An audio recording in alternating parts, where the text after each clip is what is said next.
I don't know. What are they arguing about? I mean, is it worth getting closer? Is there a way to just sort of sneak around this? Wally, you do have the option of trying to sneak past everyone. You, with your deceptive height and Laura being a child of Hades, you do have alternative entrances available to you. I mean, do you think maybe we could just sort of wedge our way through the guard posts while they're yelling at each other? We could definitely try. It feels like the sort of thing we're going to get pulled into whether we want it or not. Hey, is that Chole over there? Hey, what the hell's going on? We've got both camps yelling and fighting at each other, each one accusing the other. So you can imagine how well that's going. You hear in the background numerous members shouting at each other, some almost coming to blows.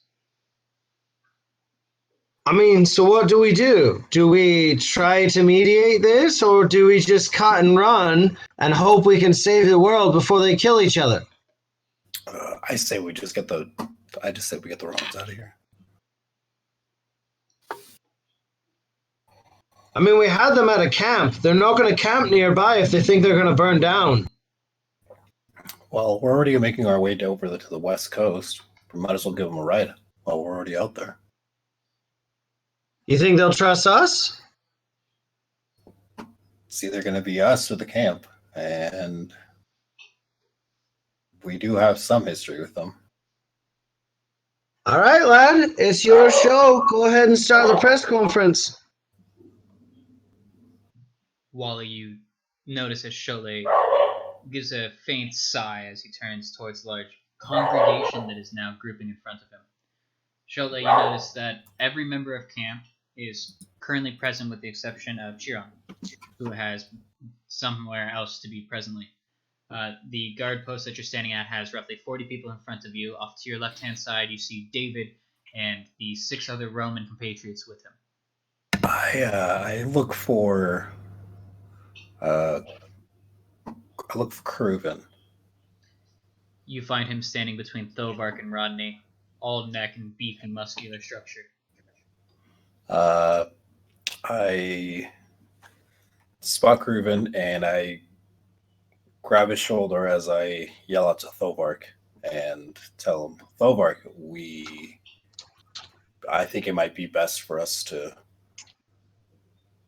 just cut our losses here and just get over to the west coast. Yelling isn't going to solve anything at this moment. They're not going to believe you, and you might not believe them.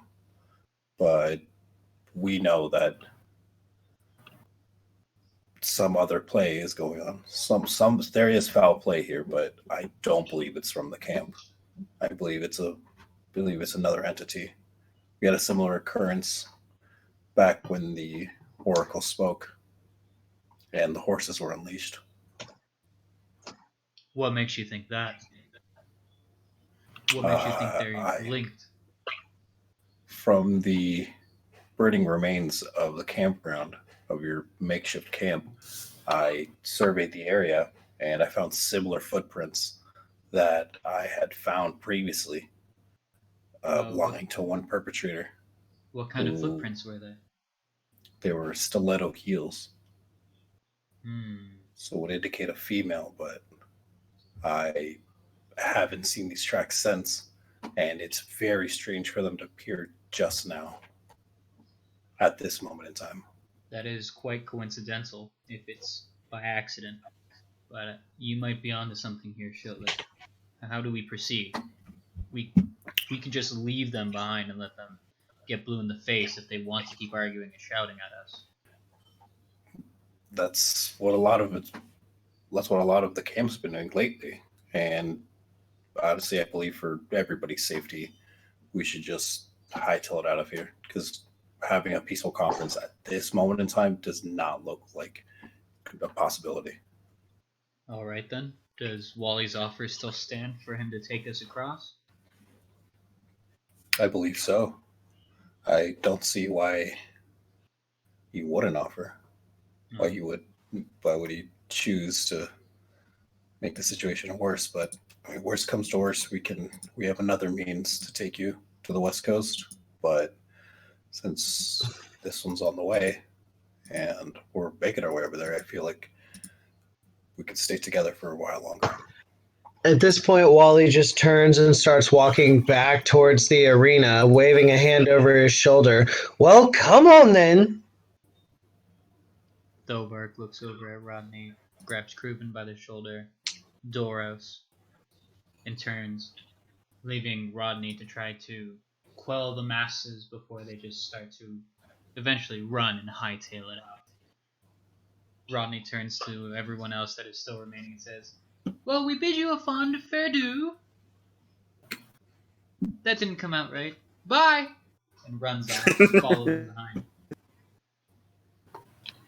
Shotley, you are the last one left standing there with David and Laura.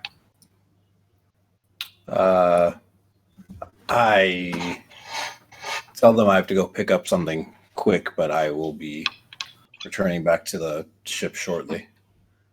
David, if you want to either come with me, you're more than welcome to, but I should just run in, run out kind of situation. Now I'll see you on the boat. All right. At this point, I try to maneuver my way through the crowd at the guard post to approach my cabin. You make your way through. Laura, what are you doing? I'll stick with David. Okay. Laura and David, you make your way back, trailing behind Rodney and Thoberg, following Wally over towards the trusty ship, Rusty, in the arena. Sorry. Go ahead. Wally, what are you doing? As I approach the ship, I snap my fingers to see if Rusty will lower his gangplank, recognizing me. The gangplank does lower. As we approach the gangplank, I turn and I survey the crowd behind me. You recognize a handful of the people that are there, some more frequently seen than others, some very new to you and less than familiar faces, but you do recognize everyone. And it's all the Romans? They all came? You see all of the Romans that were left present, Kruben, Doros, Thovark, and Rodney. You also see David and Laura approaching as well, but no Shotley. I look back over the entire crowd of faces, and I address them all, and I say, "Now look here, lads and lasses. We're all going to be stuck together on this wee tiny boat for a very long time. So a few ground rules before you step onto my wee... First of all, don't break anything. Second of all, if you do break something, report it to someone who can fix it immediately. Third of all, if you see something that looks evil, tell someone stronger than you, quickly. Fourth of all, do not go near the furnace. If you go near the furnace, you will die. You see Last of all, do not for any reason knock on the captain's cabin. I do not want to talk to you. I do not like any of you, and I am little more than your bus to freedom. Do not knock on my door ever. The end." And then Wally marches towards the captain's cabin, allowing everyone else to figure out what the fuck they're gonna do. But Wally, what if I got a knock on the door? Wally assumes that you're smart enough to realize that those rules don't apply to you. Hot dog. If you're not smart enough to figure that out, that's another thing. Dude, intelligence is a dumb stat. If David hesitates at the door, that's not such a bad thing, but it's not really necessary. It's true. With an intelligence of 6, he has almost as many IQ as he does. Fingers.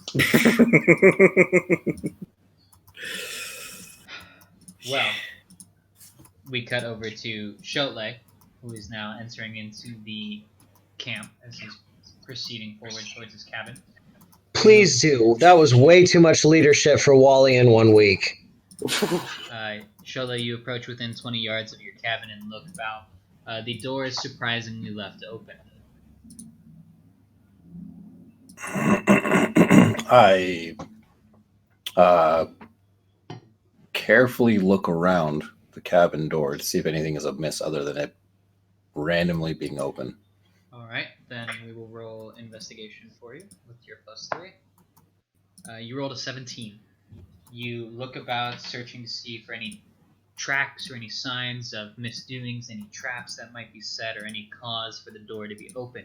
You recognize that the door itself is still on its hinges, still bolted in place. The locks themselves were unlocked and then the door was opened.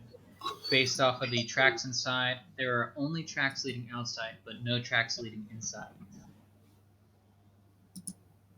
Okay. I open up the door and I enter inside. Alright. Upon entering, you look about the cabin and notice that the bunks are where you had previously expected them to be. The beds that were for the leaders of the cabin are where they are, and Hestia is still within the fireplace, still sipping a cup of tea. I say, "Hey, Hestia.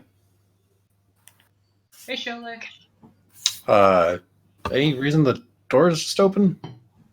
Well, Nita just ran out. She said something was going on outside and wanted to check it out. Weirdo. Alright. This is the first time I've seen her leave the cabin. Even to eat, she doesn't eat much. That's true. I make my way towards my bed chest. Alright, you find that it is still locked and still hidden. Okay. I open it up It opens with ease. Slight and squeak on the hinge. take out 2 petals and place them in my weird pant pocket that isn't big enough for anything, but is big enough for 2 petals. Mm-hmm. It fits perfectly. And I make my way back to the ship, making sure to close the door on the way out and say, "Goodbye, Hestia. I'll see you later." Bye, Cholet. Be safe. Shut the door. It's cold. You're letting all the me out. So you shut the door and make your way back through. You notice a lot of the Greeks have not left their previous stations and are still talking amongst themselves, some of them wagging fingers and pointing at each other. You, upon approaching, notice that there appear to be divisions amongst the groups, where some of them are slightly grayer in color, and their appearance is almost as if it's not emitting as much light as everyone else, who has the faint, goldish glow of a demigod. You notice that they seem to be dividing amongst themselves and starting to point at each other. You recognize that the Hermes cabin is quickly being cut off from everyone else and being pointed at. The 2 that you had previously sent off elsewhere during this kerfluffle are still yet to be found.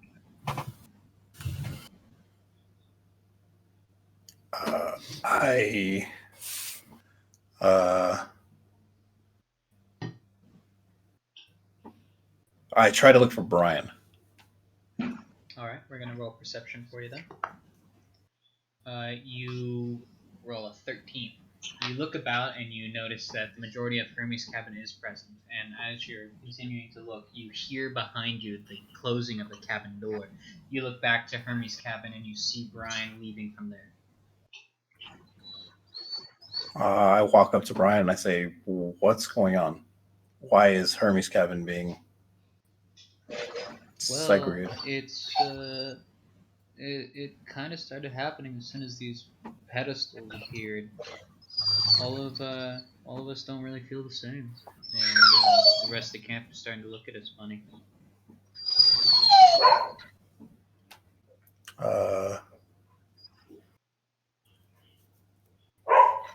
I'll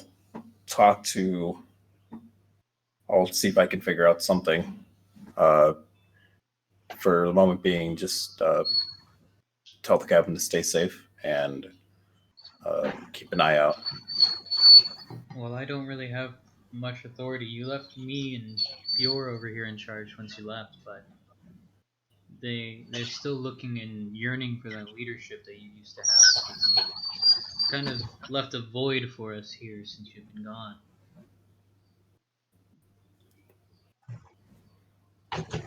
I know you feel that way, Brian, but I've been called onto something bigger, and Is this your big score you've been talking about for years? it might just be the big score. Will you But- finally be able to retire after this? Brian has placed my hand. Good thief never retires. Ooh, one day you better teach me your ways. See, y'all keep saying that he's Hades and he's. I'm telling. You're cutting out quite a bit. Oh, sorry. I was just saying that Chole's still got that Hermes streak in him. You can't ever shut that up. No. Good thieves die hard, apparently. Well, Cholet, it's good to see you again, even if it's for a moment. I wish you safe travels. May Hermes guide your path. Thank you, Brian. May Hermes guide your path here. And then I give him one of those punches on the shoulders. He winces. Ah! You always hit a little too hard, but it's so nice to see you. And I make my way towards the ship. Alright, you make your way towards the arena. You manage to pass through the crowd, mostly unnoticed. You have a high enough stealth skill and enough things to do that you walk with a purpose to you, and people seem to spread away for you in parts as if they were a Red Sea. You eventually reach the arena, and you notice that the only two remaining on deck are David and Laura. Wally has gone down to his captain's quarters, and the remainder of the Romans appear to be down below the deck. But I'm on the ship? You are approaching, you are entering the arena, and you notice the gangplank Oh, okay. down, still pressed into the sand. Okay. I make my way up the gangplank. You see David and Laura look over at your approach. Everybody on ship? We think so. Pretty sure. As All I right. see Chole walk up the gangplank, I raise it from within the captain's cabin. You see the Hi. gangplank mysteriously rise. I guess that means we got everyone. You hear the engine start to churn louder. Wally starting to adjust some of the knobs and gauges inside of his captain's quarters, preparing for flight. I make my way down into the ship as I brace myself for takeoff. Alright. Laura, you are familiar with the typical ways that this boat takes off. You've been on here once, but last time you were here, you were in your cabin and you've never seen takeoff from the exterior point of view. Do you wish to stay on the top? Yes. Okay. David, are you going to be at the wheel? Yep, David's going to go over to. Do I have any way of communicating with Wally from the captain from the wheel yet? There is an intercom system throughout the ship, and Wally is just about to address it from the cabin. All right. So as David approaches the wheel, I'm sure he hears, and the intercoms throughout the rest of the ship blast as Wally reaches for one and says, "All right, now hear this, kiddos. For those of you who have never been on an airship before, it's going to get cold and it's going to get windy. So if you don't want to be on deck, get to your cabins."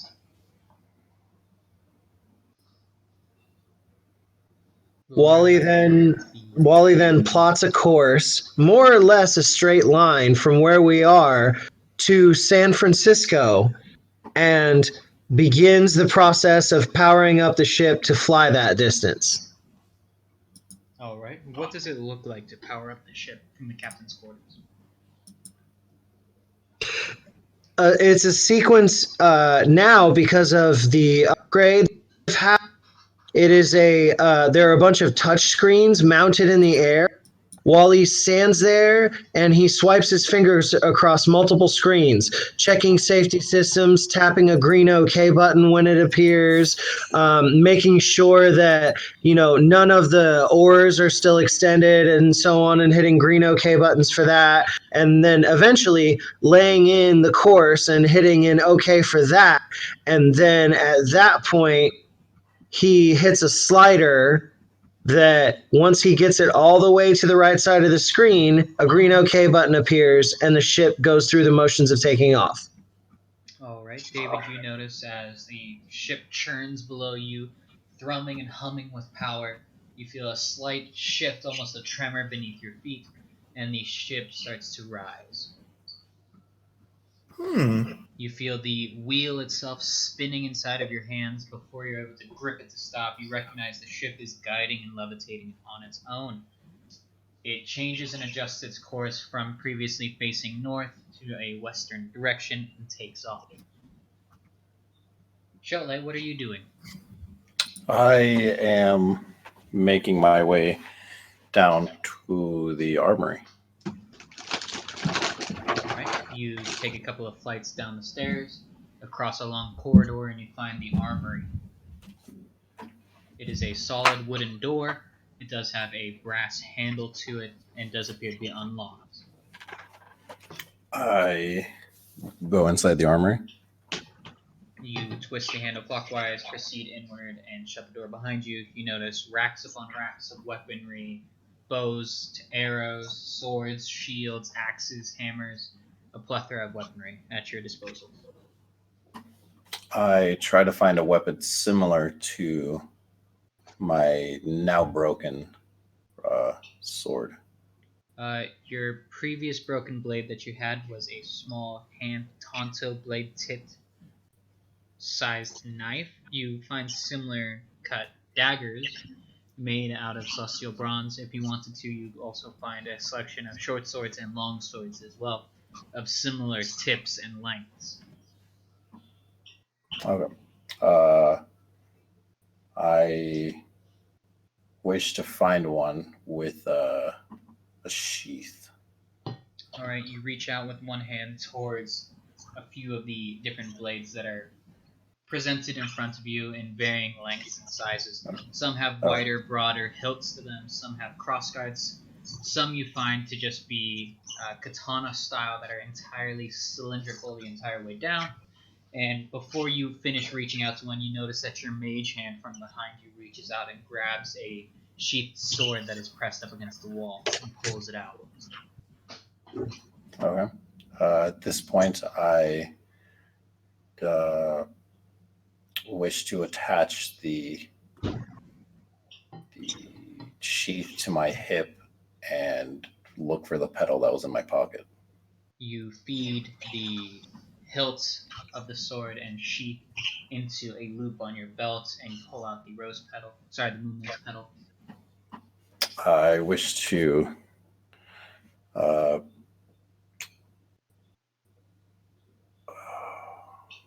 focus my will to the petal and pull out the radio wheel that was present beforehand. The energy flows from you down your arm into your fingers, illuminating the outline of the petal in your palm. You see a radial wheel appears before you with 6 different selectable options on it. I wish to look through any of the 6 options and see if any of the faces look familiar. You recognize them as being previous champions that you fought alongside. You see Caitlyn, Tristana, Sona, Trundle, Volibear, and a new one that you have not seen before, and it says Zed. It doesn't show a face to it. Okay. I wish to keep turning the wheel, trying to find any sort of manner to go back into any sort of, see if there's any other function other than just the 6 wheel. So far, with the limited power and attempts you've had with this so far, you find it to be limited to the 6 options presently. Okay. At this point, I will radio into Wally. I will put the pedal back into my pocket and radio into Wally. You pull out the black and yellow radio. Wally, we're course is set for San Francisco. It's where the body on the beach was. Before we. That's true. Yeah, it is set for San Francisco. Before we get there and have a big heart attack, I should tell you, the body I saw in my vision was Jack's. But I suggest we. Is he not on the ship right now? No, we couldn't find him when the camp was burning. Remember? Oh, for the love of... He's missing at the moment, and I suspect he is in San Francisco on a beach, dead. Yeah, I don't know, but I suggest we keep this keep this between us. Well, then you probably shouldn't have said it over the ship-wide PA. He said it over the yellow and black walkie. As I'm grabbing my walkie-talkie. Oh, sorry, I mistook that. My bad. Wait. My bad. I thought he grabbed the ship's intercom. I was like, Yes, make sure we don't tell everybody. There's somebody missing. Yes. sorry, my bad. No, that seems like a good idea. Hopefully David's got his walkie from it. You copying in, big guy?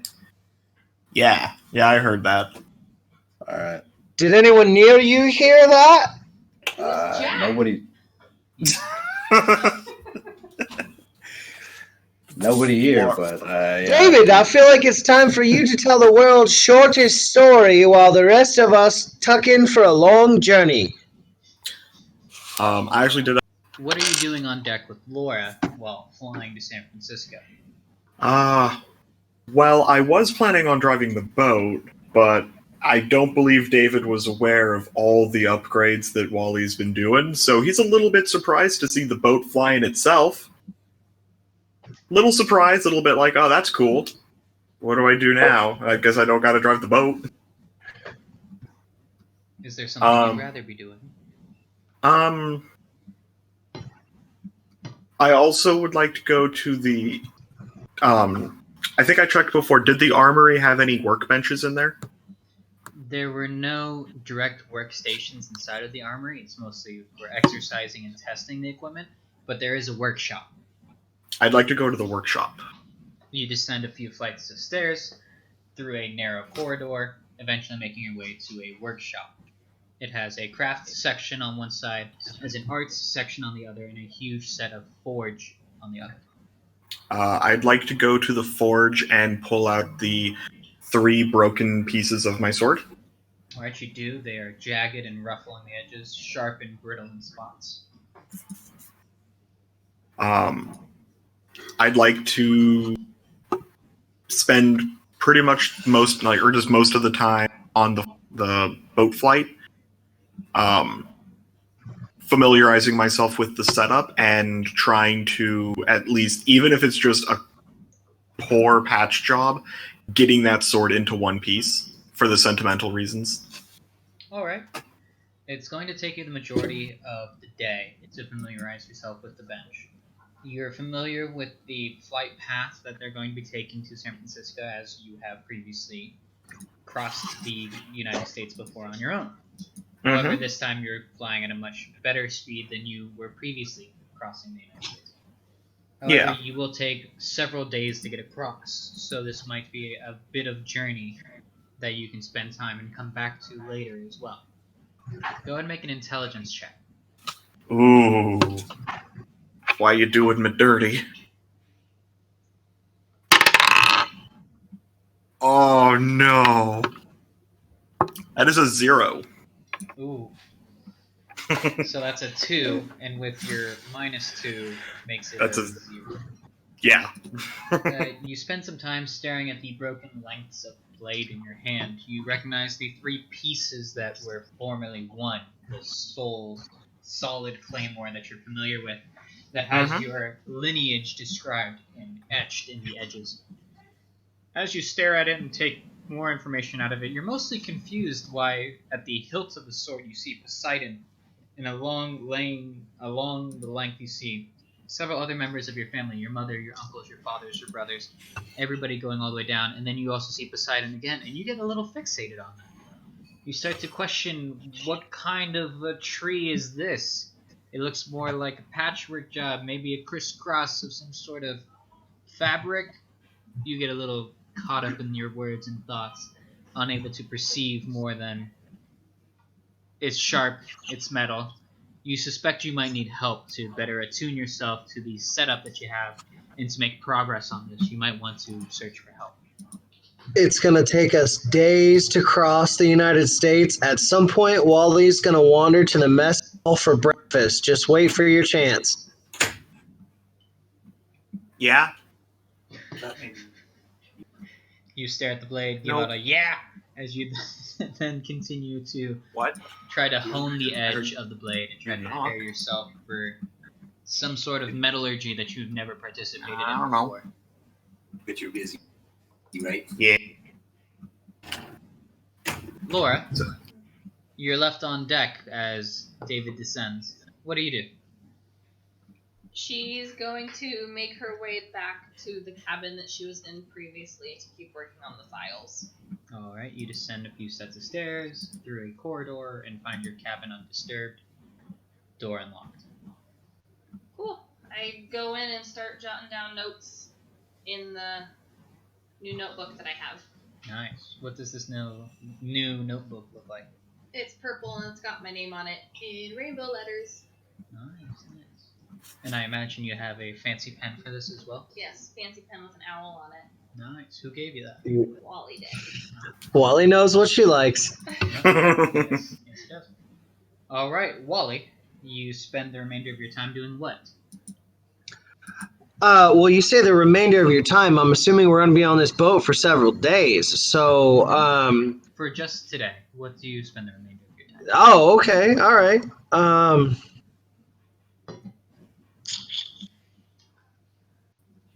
Well, I'm going to take some scraps from my room, various pieces of metal and circuitry and so on that the ship's not using right now because it's upgraded itself. And then I'm going to take those scraps and I'm going to fashion them into Artie, a blueprint that I have for you that will be an owl that is mechanical, and I will present to Laura at a later date. Alright, you spend the remainder of your time working on that. Are you drawing the blueprints for it first, or going straight to making it? Well, I got to make the character sheet, so I'm going to have to give it to you. The blueprint's already done because you let me complete it at a previous time. Okay. So I just have to work with you on the character sheet outside of the game and give it to her on the next session, basically. Sounds great.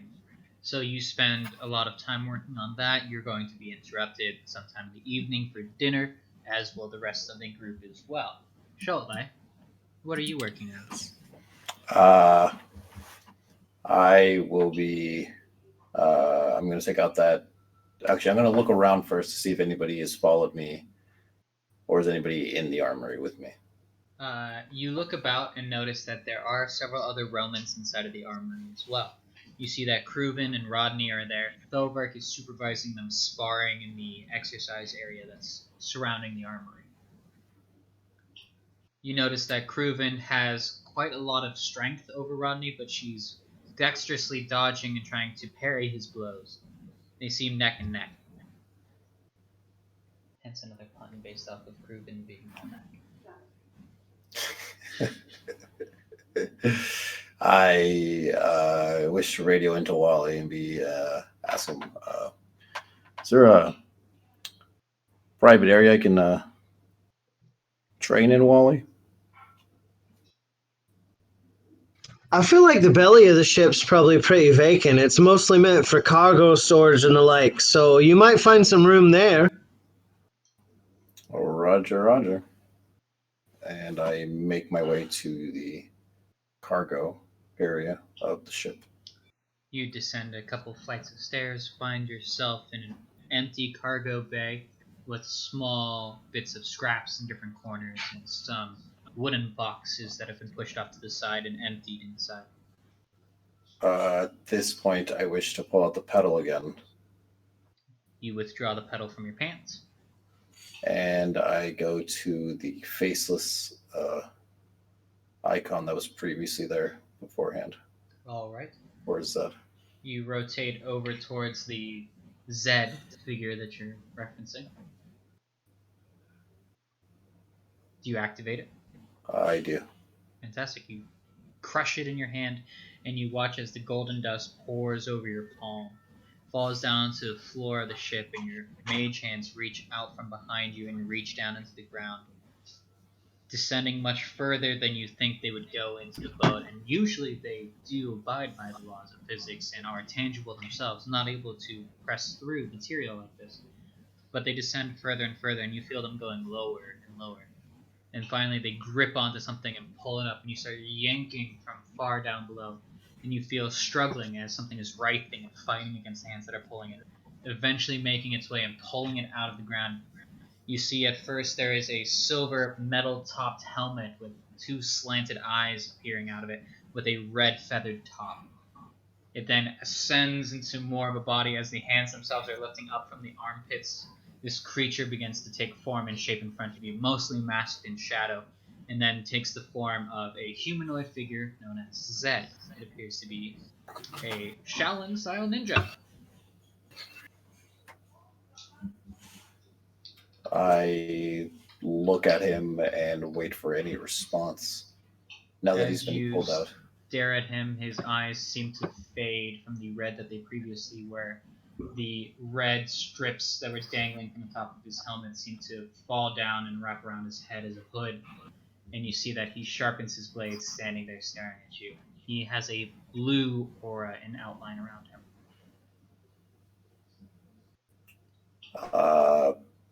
At this point, I attempt to talk to him.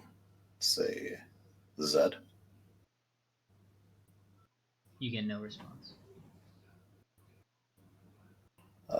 I walk around him, making sure to keep both of his eyes in my vision as I do, until I walk around him, in which case, I'll be looking at his back of his head. So, Yes, I'm glad you specified.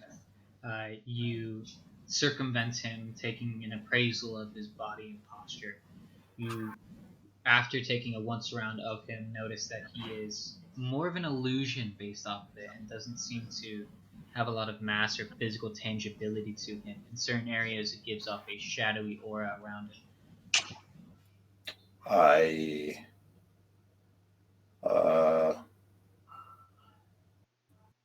I tell him to walk 20 meters forward. Upon instructing him, you notice that his legs robotically lift up and bend at the joints and proceed forward 15 meters, where he then hits the hull of the ship and then continues to walk in a classic lagging motion where his body and mechanics are still working, but there's less room present for him to try to continue through. I tell him to come back. You see him turn 180 and then approach you. At this point, I been a long time, so we might as well start getting accustomed to each other, and we're gonna spar for the rest of the amount of time. And All at this point, I begin to spar with the comedically shadow box. Shadow box with a shadowy assassin in front of you, taking the time to fully understand what he is and trying to gather some information on it as you go. You notice that he does have tangibility and mass to him in parts. Wherever you contact appears to have more mass and a denser collection of light as well. It seems to have more of a physicality and denser shadow wherever you're going to be striking or wherever he's striking from. However, the remainder of it does seem to be passable, and light does fall through him in parts as well, as you notice as you're fighting him. Also, the dusty area around you does not seem to cling to him. It seems to pass straight through him whenever he's not in contact with you or you in contact with him. You recognize this to be similar to one of his abilities that you fought against before with a shadow-like clone that he can summon.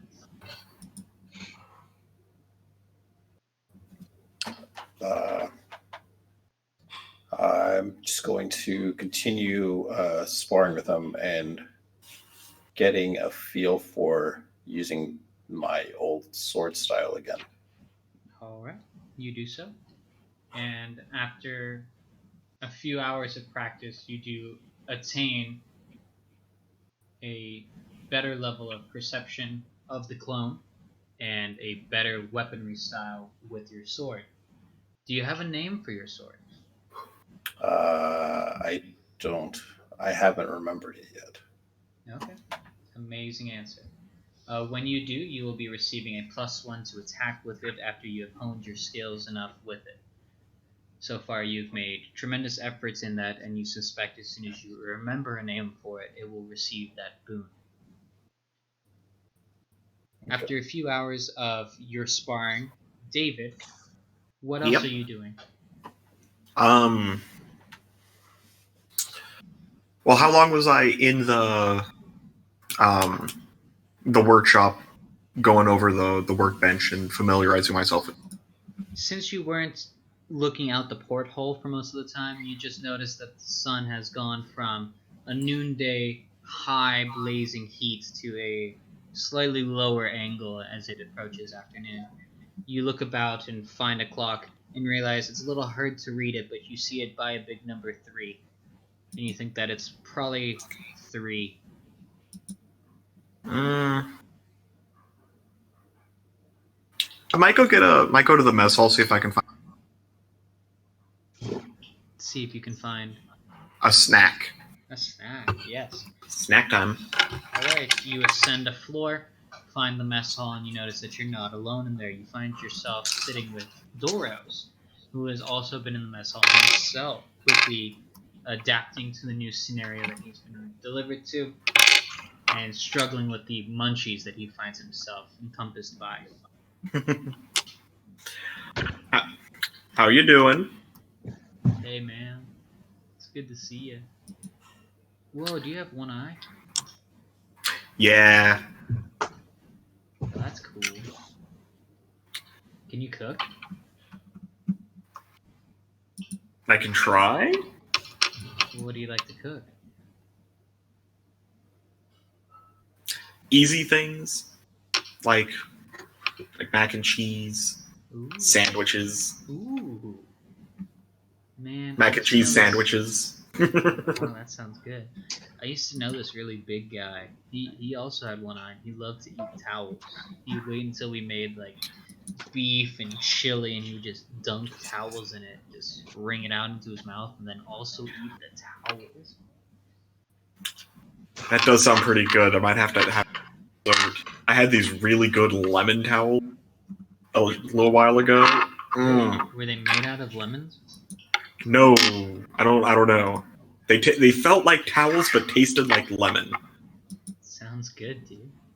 It was pretty good. Well, I'm trying to cook. Do you want some mac and cheese? I can make mac and cheese. Sure. Yeah. If you're gonna make some. I like to boil some hot dogs and slice those up and mix them into. Do you want some of that? Yeah. That sounds good.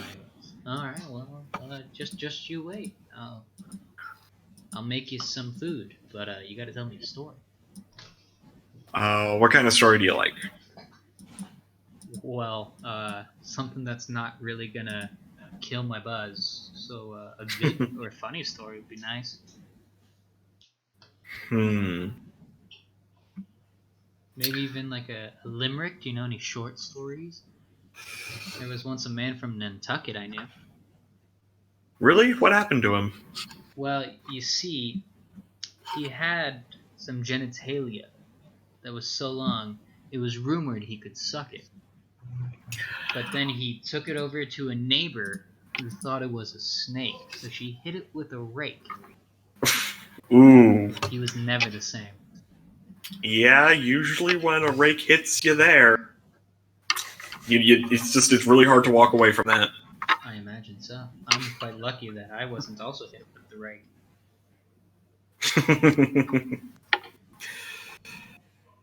Well, So- here's your mac and cheese. Ooh, thank you. Are you going to tell me the first time you made mac and cheese? You got any family? I do have family. I think, at least I think I do. I don't remember much of them. I've been talking to my dad recently. Yeah, man. But- Who's your dad? What's he like? What's Papa Cyclops like? Well, Papa Cyclops is actually Poseidon. What? Yeah. Cool. That's cool. At least I went into the Poseidon cabin after I started home again, and in my writing, a little bit lower to the ground because I was a lot smaller then. At least when I got there, I was a little bit smaller. Mm-hmm. But in my writing, it says Dad with a couple Oh. A's. So, Nice. Well, how many A's? That might be important. I think about 4. 4. Uh-huh. About 4 A's. Yeah. It means you really like like- him, I guess. Like Dad. Yeah. Well, that's pretty cool. So Um, did you like ever cook with him? Did he teach you any cool stuff? Because most of the gods just kind of leave us for dead and hope we make it to camp. We Romans have a little different way with Lupa the wolf, but I hear Greeks don't have it easy either. well, Are you Greek? Or are you Roman? I don't think I've really. I think I've seen you around. Have you been to Jupiter before? yeah, I think I have, maybe. I think it. I don't got a lot of memories from younger David days, but there's a couple. I was on the UC Davis rowing team. Nice, dude. That's quite And- prestigious. Every so often, I kind of, will remember someone. I knew Bane. I knew Yeah. Bane. But it took a while to remember that Did you know I his knew brother him from Jack? before. I think I did, because he seemed like he didn't seem too weirded out by the one eye. A lot of people kind of like they look again and they're like, "Oh, you do have one eye." Do you get like a lot of prejudice where you're going? Do people look at you funny or talk down to you? Well, you're kind of big, so I don't think Yeah. small mouths would do that. I don't think so. A lot of people kind of avoid me though, either because I'm tall, or back at Half-Blood I was at the Ares cabin, so maybe they thought I was going to beat them up. Well, did Maybe you? both. Some people got beat up. I tried to only beat up the Ares cabin people though. Did they like it? The Ares cabin people, they loved it. They always wanted to learn new ways to beat people up, and I was the best at beating people up, so they'd always come to me to find shiny new ways to beat people up. Nice. Well, that's definitely a good story, worth a big helping of mac and cheese and hot dogs. So, what are what's it like over in?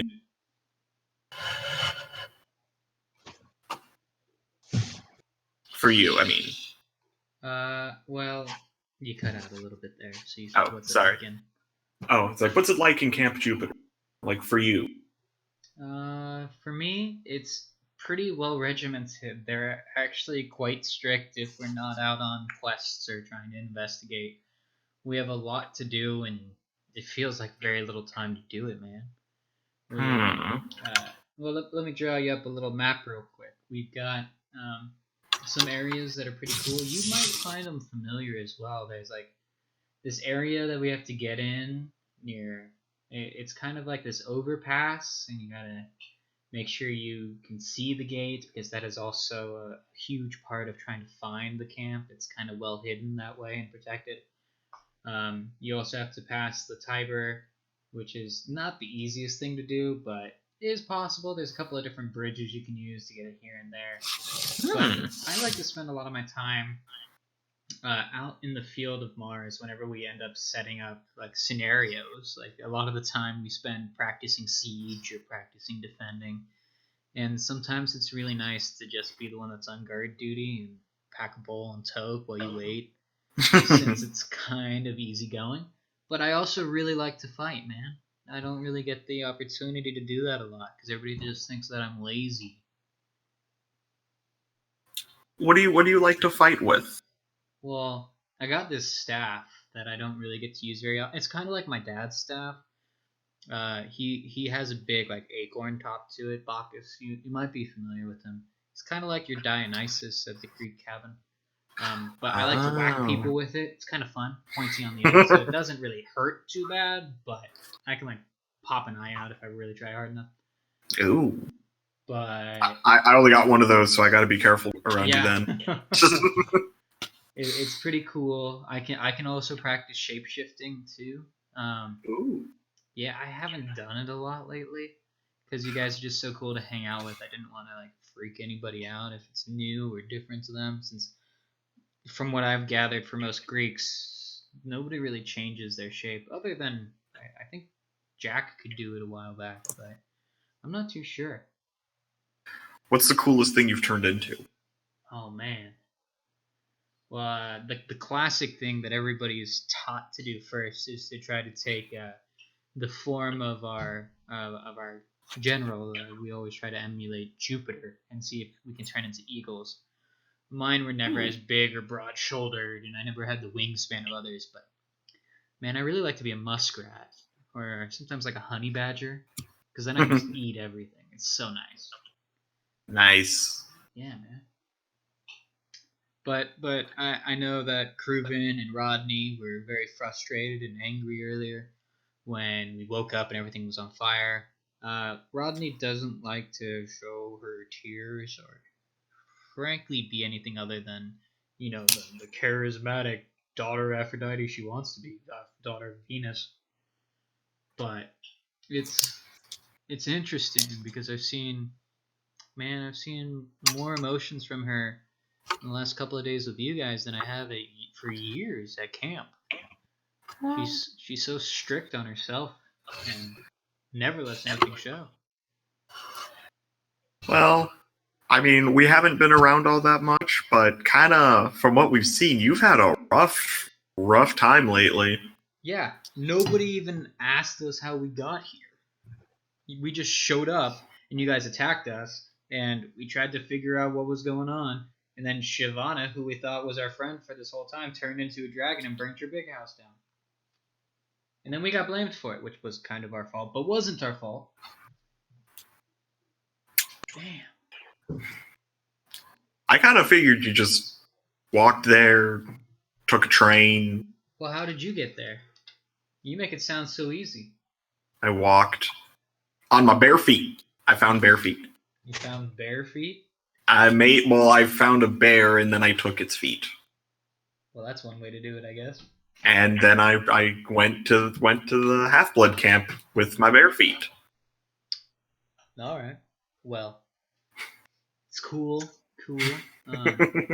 I'm kind of done eating, so do I need to do anything with my dishes, or do they just clean themselves? I don't know how this works. I don't think I've been here for the cleanup, but I can put them near the sink or in the sink. All right, that's fine by me. I'm gonna go find a cabin and pass out with my food, baby. Ooh. My tummy's protruding a little bit. Have a good food coma.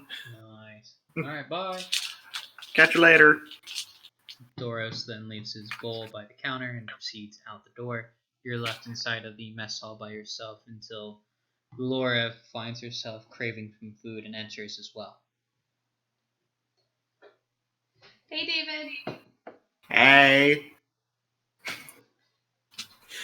How you doing?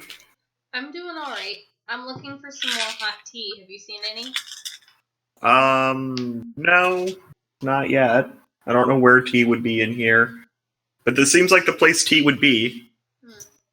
I start rifling through some cabinets. You find a kettle, possible in a stovetop. You find several tea bags and a large bear of honey. Sweet. Alright, you prepare yourself a cup of tea. It is piping hot in a bowl that is roughly the size of a small fruit salad bowl size worth of tea, and you sip it gingerly, trying not to burn yourself too much, but also sadistically enjoying whenever you burn yourself a little bit. Masochistic. It's nice. All right. We cut over to Shotley as he's still training with Zed. Shotley, Yes. you start to hear other voices as you are sparring against Zed. Some of them being from previous members of the troop that you fought alongside for decades in other planes. You recognize voices coming from Kate, from Sona, from Tristana, from other members that you've previously fought alongside and fought against, but you notice none of them are your wife. And this breaks your heart for a moment, because when you first saw the Z, you thought that it would lead to Zoe, who you've rarely spent time with and are recently trying to salvage what relationship you can. Find it to be Zed, somebody entirely different. At this point, I'll put my weapons aside and tell the shadow to stop.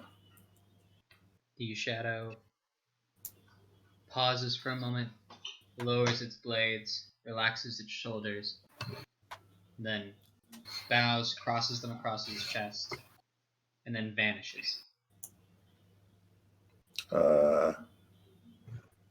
At this point, I'm going to be making my way up to the mess hall to grab some food. I would imagine a couple hours of sparring would agitate the appetite. Yeah, you're probably quite deliriously hungry after fighting to the death with the shadow. I'll be leaving the cargo area and ascending the flight of stairs. All right, you do, and you find your way to the mess hall. You notice that Doros is leaving as you approach, gives you a wave as he continues down to find a cabin for himself.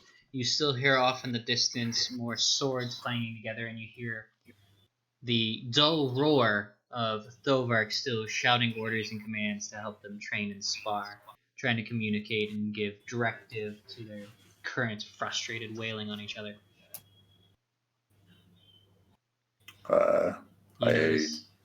Sorry. Oh no, I was going to say, I noticed anything else, but you were going to say it. You notice inside the mess hall, you find that there's Laura and David. David's still munching on a half-eaten bowl of hot dogs and mac and cheese. At this point, I say, "Hey, David, Hey, how you doing? doing good. You guys enjoying the food?" Yeah. Got Laura, I some see hot you. dog and mac and cheese. Breakfast of champions. Oh yeah. I see. Let's see, you found the tea, Laura.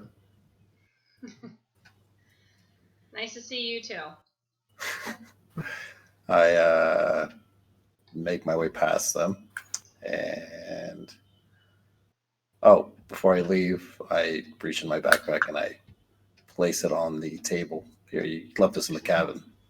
A near empty honey bear. Where's the rest of the honey? I don't know. As I feverishly try to wipe any honey residue on my lips. Wipe it away. Well, you're lucky you found another one in the kitchen. And this one's refillable. Magic. I make my way towards the fridge. Alright, you do. It's a entirely flat surface that is built into the hull of the ship. You open it up and it seems to go on for several feet inside of it. I look around and I get some pork stew. Alright, you find some cold pork stew inside the refrigerated section. I grab that and I grab some ribs as well. Nice. What kind of ribs are they? What and why? They're just regular pork ribs. I know this isn't coming up from Wally's efforts, so I know that there's no point in being an extra today. So they're not koala ribs. They're not kangaroo ribs. They're just ribs. Just ribs. Fantastic. Wally, you also find yourself trying to fight and stave off the wee bits of hunger you're fighting against. You have been at this for several hours, and you're able to make solid headway towards this endeavor of creating the owl for Laura. And you can't help but realize that you haven't eaten much since breakfast.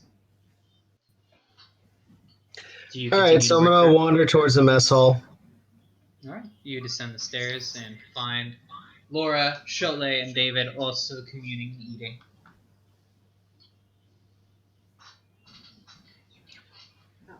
I'm gonna grab some sausages out of the fridge. I'm gonna notice that Chotle's tastes are less fancy when it's not my ass having to pay for it.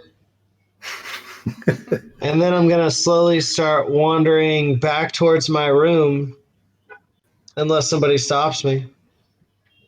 Corey just stepped out for a minute. So Laura stops you before you leave and says, "It's not often that I see you three together. Do you guys often go on quests together but separately?" Mouthful of Suma. I mean, kinda. We all take a different approach to how we take care of the problem at hand. Well, don't you think that considering how long it took you guys to find a flying horse and a unicorn, that maybe you guys should stick together more often? We have a tendency to get into trouble even when we're together. Sometimes bigger trouble. Bigger trouble when you're together? Yeah, sometimes we all bring our own trouble. It just turns into one big pile of trouble. I mean, have you not seen a television with regards to anything happening in Chicago recently? No, I've been away. You might take a look at exactly what's happened to most of Chicago.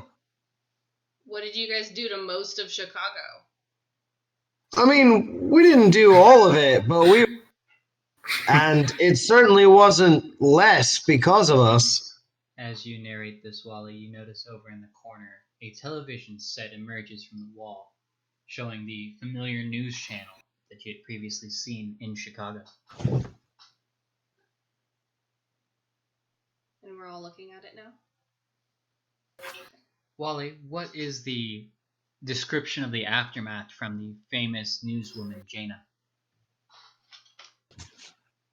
I mean, if it's meant to be people's news, then it would say something like, "Freak tornado destroys historic downtown district." Yep. We bring you live to a forecast of the projected outcomes of the newest and well-defined Sears Tower after the cleanup crews have finished whatever exploded in the park and have finally put out all of the fires. They have new projections that they're going to be rebuilding portions of this historic department of downtown Chicago. We're now thinking that most of the nearby facilities must have been affected because nearly every eyewitness reports some sort of amnesia. One policeman even quotes being dragged for close to a quarter mile on the side of a SWAT van. This stuff isn't supposed to happen on quests. How did the three of you get picked to do something this big when you caused this much destruction in the normal people universe? Don't ask me. I'm just trying to eat my sausages and be a janitor and... I don't know. I got exploded. I'm just here for the food. Clearly, you guys need some lessons in teamwork and communication. I mean, we came Did back you say mostly clearly we need a alive. leader? Are you volunteering to be our... Fantastic! Wally starts walking back towards his cabin. No, that's not what I meant, she called after him. Wally keeps walking. quickly pulling wax out of Kirby and stuffing it into his ears as he goes. Wait, we were supposed to have a leader for all of this? You hear nothing I from don't. Wally. Yeah. Not even. Does Shelley, did you anybody know- big grab me by the shoulder before I leave the room? As you Am I- leave, David. you Am I notice supposed that to grab Billmark is Wally? hovering outside. Does anybody big have a question about a thing they own in 3 pieces that they've been waiting Oh. for hours to Hey, ask every me? time I've tried to talk to you about that, you're like, nah, I got other shit to do. Okay, so you don't stop me, alright. Besides, I can always bug you tomorrow. If I come out of my cabin, I may just start using a dumbwaiter to request things. Yeah. Or you gotta go to the Kirby. bathroom. Gotta go to the bathroom sometime. You That select- depends on Kirby. Oof. Oh, Kirby, not no. Kirby. Kirby, shape up a urinal. Wally, no. Well, fine. Are you still in the room, or have you left the Wally? I'm still in the room, I'm just on my way out. Hey, Wally, if you're free tomorrow, since it's getting later, could you help me maybe fix the sword? I turn around and look at him. What sword? I got this really neat-looking sword, but it's my old sword, but it got broken into 3 pieces. I just would like to get it fixed for the sentimental reasons. Ooh, sentimental's a big word. It is a big word. That's how you know it's an important sword. Leave it near the furnace, I'll get to it when I get to it. Thank you. Near the furnace. Well, I need heat. Sure, you have a forge to work with, too. I mean, fair enough. Leave it near the forge if you know where that.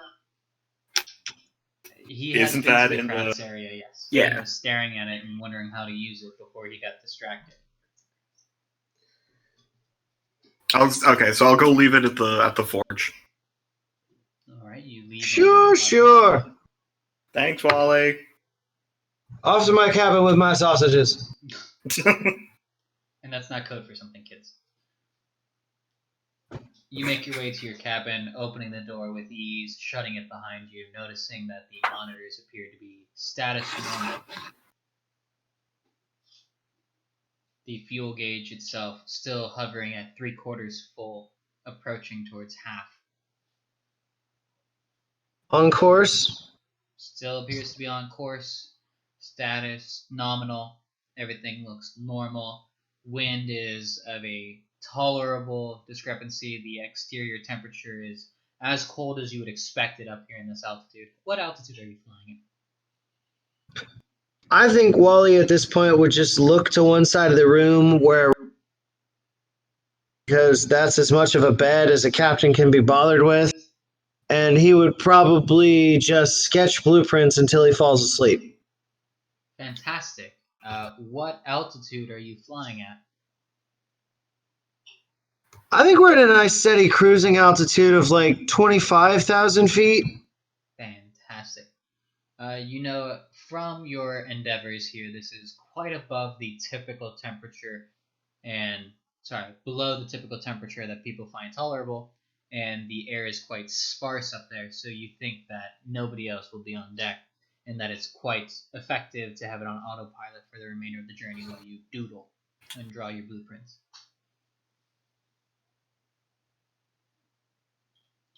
I mean, I'll be asleep until the morning, but I'm assuming that we'll be close to our destination in the morning and there'll be some sort of breakfast meeting. Sure. Alright, so you make yourself sparse as well, heading to your cabin. Cholet, what else do you do? After getting some food, I make my way back to the hole. Alright, you descend into the hold.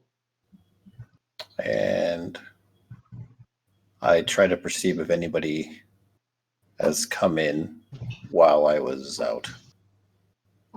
You will be needing to make a survival check to see if you notice any tracks, or an investigation to inspect the dust. What would you rather do? We'll do survival. All right. So you're searching for tracks in the dust and see if there's any hints of anything amiss. Unfortunately, I rolled a 1 plus your 4. You suspect that you are the only person to ever have come down here. And due to the scuffle and training that you've had with Zed recently, the entire area is covered with your sweat and dust and displaced.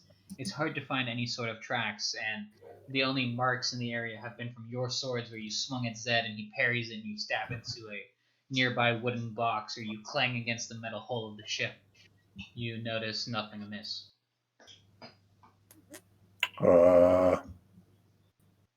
At this point, I wish to continue sparring. All right, so you pull out your other Moonlight Petal. No. We'll save that one. At this point, I will do some light practice swings. All Just right. kind of getting back into the rhythm of the weight, of the sword style. And afterwards, after just a small amount of time, maybe about an hour, maybe 40 minutes, I will return to my cabin. Would you rather be doing this in the training area? You could even find an opponent to train with if you'd rather. Oh, actually, yeah, that'd be perfect. Seeing as how I saw them sparring beforehand, I'll be making my way to the training cabin.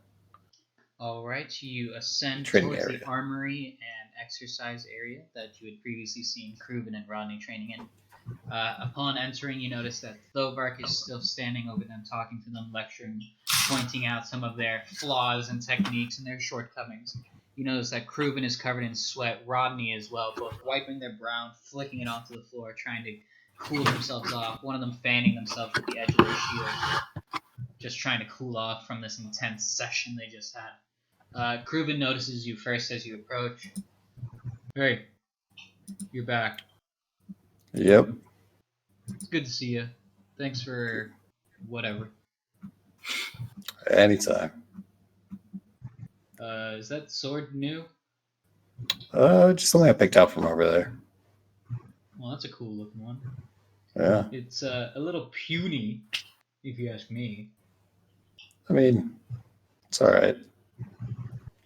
Well, what do you mean by all right? I don't plan on using it. I don't plan on using that one when I forgot to fight. Okay, whatever.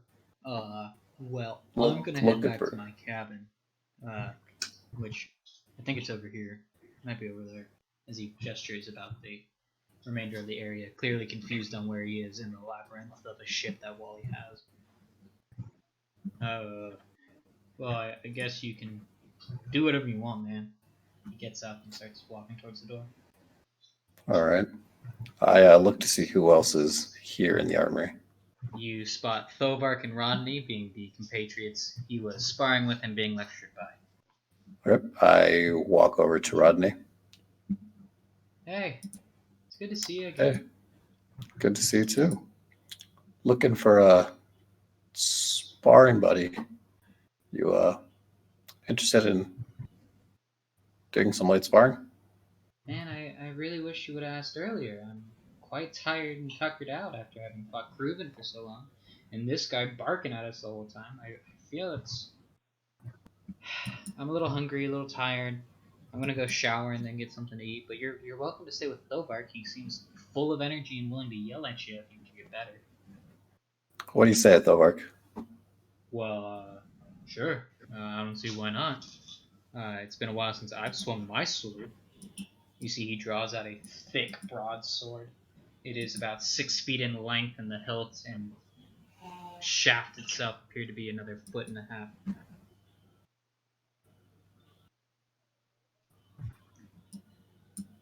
All right. I stand in awe of his sword.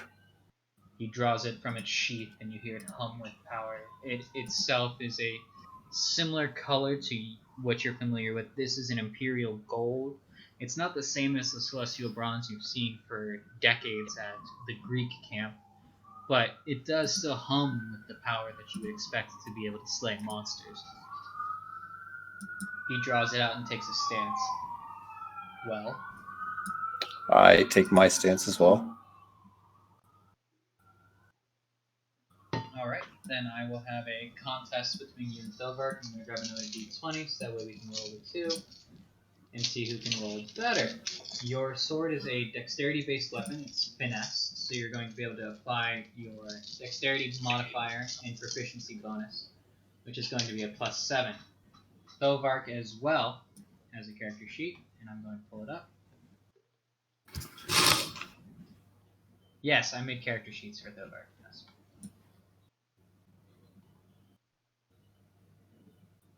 Eventually I'll get there. My internet doesn't die on me.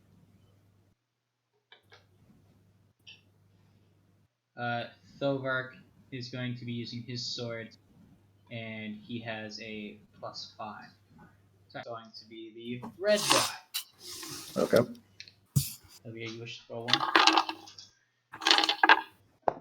So Thovark rolls a 15, and Cholet, you are going to have yourself a +7 with it as well. You rolled a 20. So congratulations, you are able to douse him with your sword and deal a fantastic amount of stress-inflicting damage to him as you're training and sparring with him. You recognize that he seems a little slower with age than you would have expected, being the one that's shouting out all of these orders. You find it even a little hypocritical that he's so critical of others, but himself lacks the technique that you've honed over 400 years. You spar with him for a few moments and find yourself barely even breaking a sweat as you're finally able to knock him off his feet onto the ground. Ah. So, what do you think, Thovark? This is nothing. This isn't real battle. You're right, it isn't. I'd like to see you as soon as the enemy's rearing their evil heads out. Have you ever fought a chimera? No, but I fought a guy with 2 heads before. Yeah, how did that go? Well, he kind of put it on his head, on the other body, so I don't really think that counts. I made my own chimera. What?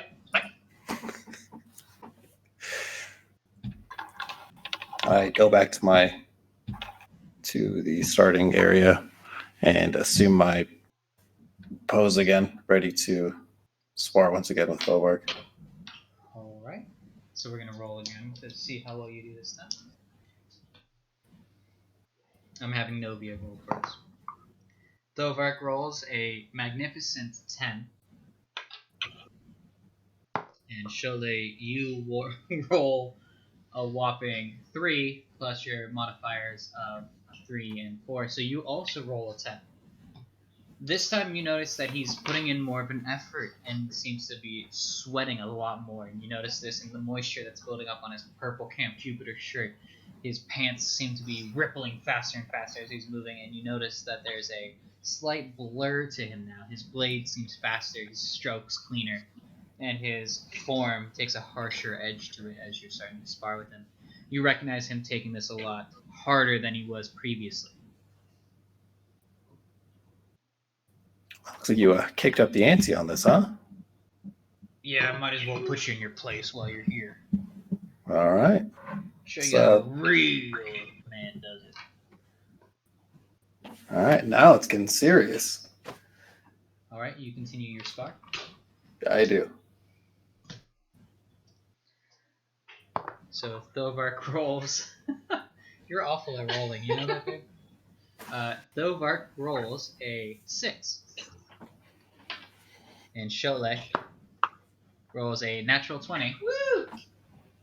And plus your modifiers of 7 makes it a 27. So significantly much, much better. With this, you notice that you hadn't even been using your mage hands to help either. And since you've been sparring with Zed, you feel like you have a better mastery and control of them.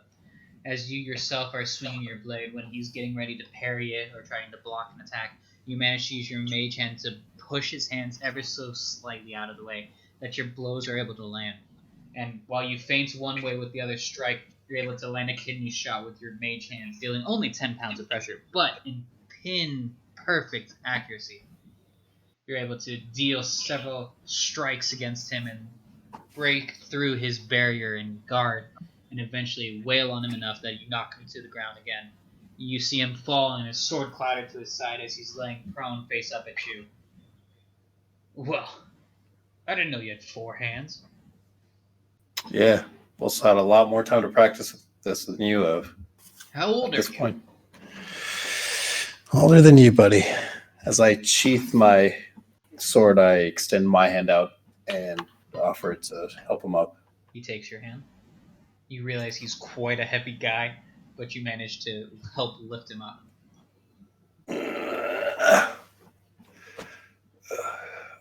We got anything to eat yet, Thoborg? Nah, but whenever I get my ass handed to me, I could really use a bite. Well, if you want to go, the best hall's upstairs. Or I think last time we could kind of do these tubes. I think they could do it, but I don't suggest doing it with soup. Last time I did So what? You think they'll just send me like canned beans or something? What are they gonna send me? I don't know. Let's try it out. All right. Do you approach the speaker system? We go to the side of the wall and look for the little speaker. You find it and you click, and you hear a shh as it waits for your input. Well, pork soup is pretty good today. Hey, can I get some pork soup? Laura, being one of the few that are still inside of the mess hall, you hear Cholet calling out towards you, asking for pork soup. I stick the almost empty honey bear in the chute. You shut the chute, send it on its way. After a moment, Cholet, you hear a loud rushing of air as the tube is then filled with a honey bear that's mostly empty. Hope you have a sweet tooth. Thovark looks curiously at you. What kind of pork soup comes in a bear? It's honey, Thovark. was Looks like we're gonna have to go upstairs for the food. Okay, good. This isn't really a man-sized meal. He reaches out and grabs the bear. You see he squeezes it and ruptures the plastic, shooting what little honey is left inside of his mouth. He coughs up. Wow, that's really old.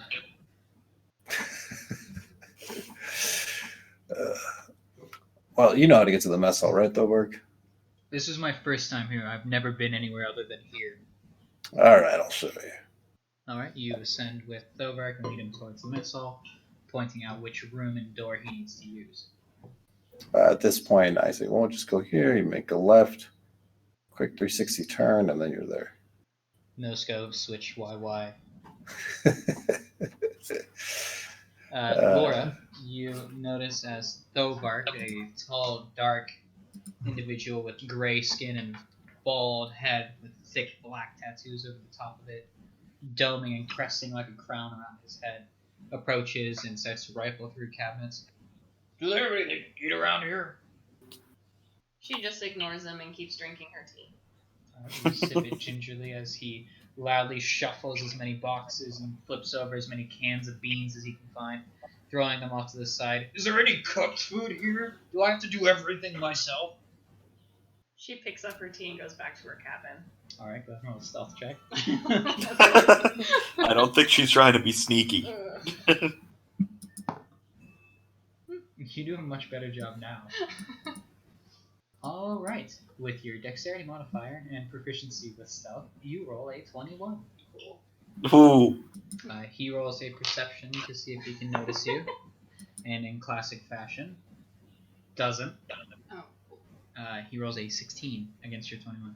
So you manage to slip out unnoticed as he's still shouting out loudly to whoever can hear, but clearly nobody cares. Where's the food? Why can't I eat any of this? Where's the squid? Oh, there's the squid. Oh, it's still alive. Hold on. As he slurps on tentacles and tries to find something to eat, he eventually finds himself eating as you descend. another flight of stairs off to your cabin. Wally, you get a nice daydream as you're looking out the window. You notice that even though you're facing the eastern edge of the ship, you see very little light illuminating from the sun, and you start to see a beautiful purple hue of the sky as it's starting to set on the west. Do you think of anything, do anything while you're still here? I mean, I'm in the hammock. I'm comfortable. I think I'll wait and Think you'll wait. see what happens. Alright. You continue to draw. Go ahead and make a Constitution saving throw.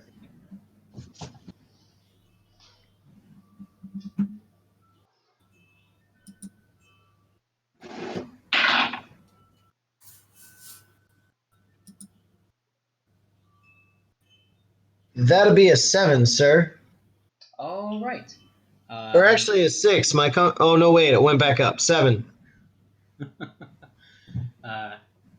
After a couple hours of diligently trying to decipher and draw more plans, sometimes doodling off in the corner as inspiration strikes you on a completely different, unrelated project, you focus down and start to really apply yourself towards the blueprints and drawings at hand, taking diligent notes of dimensions and characteristics.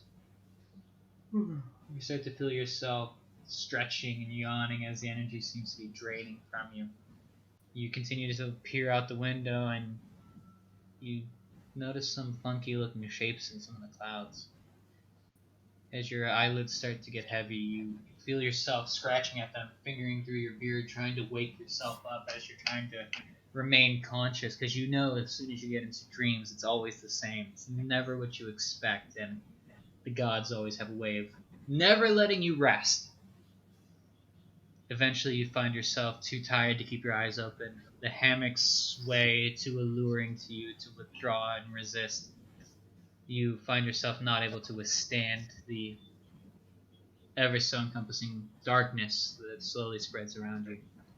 As you close your eyes, you recognize yourself falling into a dream. And you're back at camp.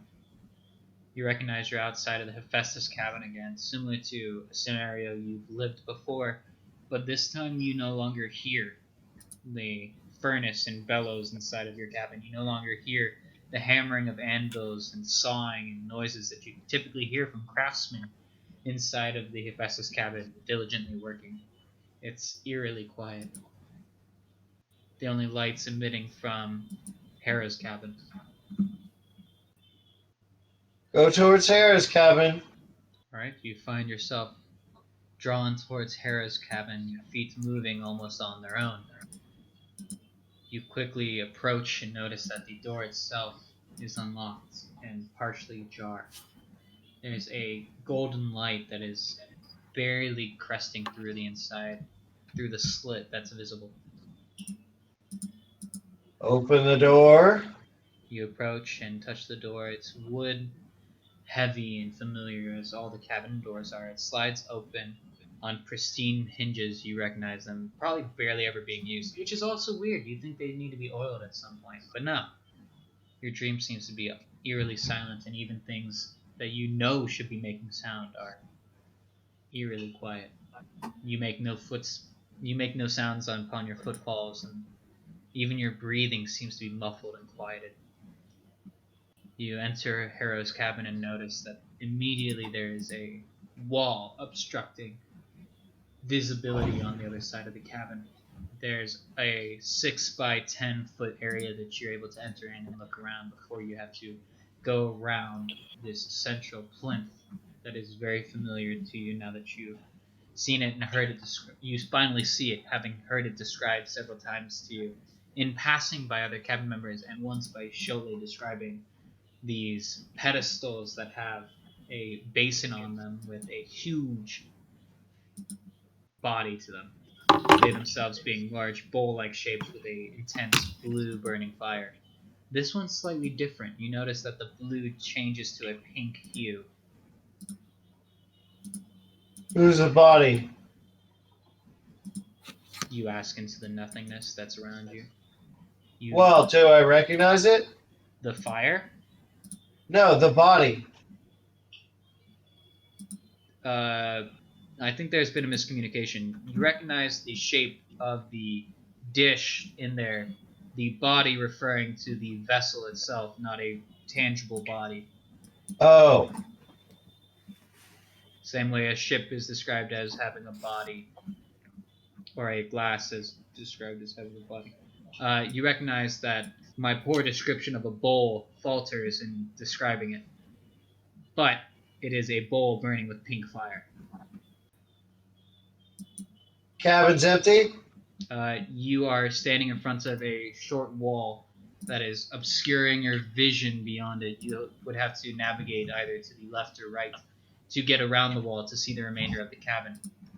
All right, I'll go around the wall. Left or right? Right.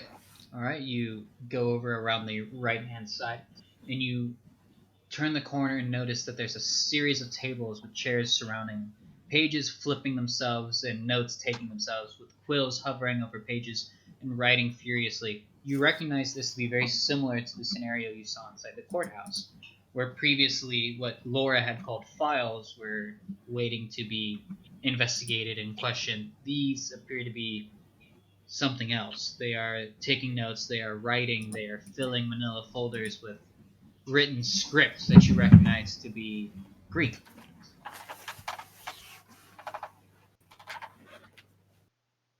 Can I see close enough to see what they are? The figures that are writing themselves appear to be imperceptible. They are invisible to the naked eye. You look over towards the restroom section that you're familiar with that every cabin has, and in the reflection of some of the brass material, you see ghostly figures that are in there, only perceptible through the reflection. Can I see what they're writing? You look at their notebooks as they are writing. They appear to be taking notes on cabin members. You recognize names and profiles being written, similar to what you expected Laura to be doing herself as well. But these have a different tone to them. Whereas Laura was writing files that were very neutral and more objective, these ones have a very stern emotional attachment to them. Some of them being very heartwarming at times, where you notice that they are from past family members describing loved ones and relationships that they've had, and others describing hated enemies and people that have slain and killed them, or monsters that they fought, and they seem to be writing their own stories. I turn around and move to leave. All right, you exit the cabin and you look out upon Camp Half-Blood and see that there's dozens and dozens of these familiar sights where they are not perceptible bodies, but they seem to be carrying sacks.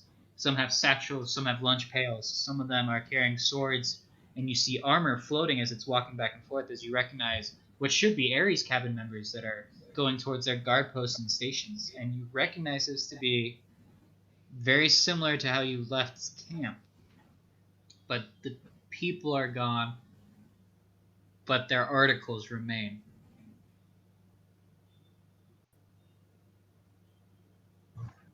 Do they all seem to be going the same direction? They appear to be going about their business, some of them going towards the track, some going towards the mess hall, some going towards amphitheaters, arts and crafts, going about a typical afternoon at Camp Half-Blood. You notice that it is approaching 6:30, 7 o'clock here, so it's getting closer to evening time where they are wrapping up their last rounds. Some coming back from the arena, some coming back from stables. You see a few what appear to be members of, you suspect, Hephaestus' cabin that have themselves aprons on, carrying large heavy hammers, and you notice, based off of the posture and way that they're carrying their equipment, what would be wiping their brow of sweat. But you see no bodies.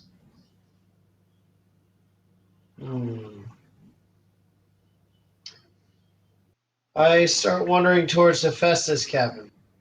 All right, you make your way to Hephaestus' cabin. You notice your cabin door is open. Go in. You go in, and you notice that there is still several members, or at least what you perceive to be members, wearing aprons and protective gear, goggles and gloves, operating saws and welding equipment. You see some of them sparking, creating outlines of images of familiar friends that you remember at camp. Well, friends being a loose term. You think of them as tolerable most of the time. You see familiar faces, and you notice one that's not been there in a while. You recognize this as a female outline, now taller than she was previously, still working away at a small section of metallurgy where she is trying to understand how to properly use a forge, and you watch as she later then goes and starts hammering away on an anvil. And as she's pounding away, hitting it time after time, it's not making any noise, but you see chips and pieces of it fracturing and shattering off.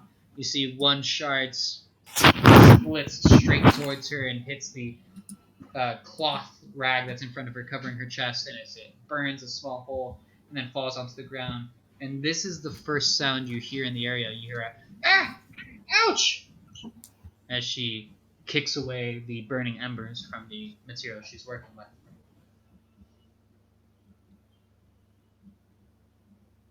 Seems like a tricky project. You need a hand?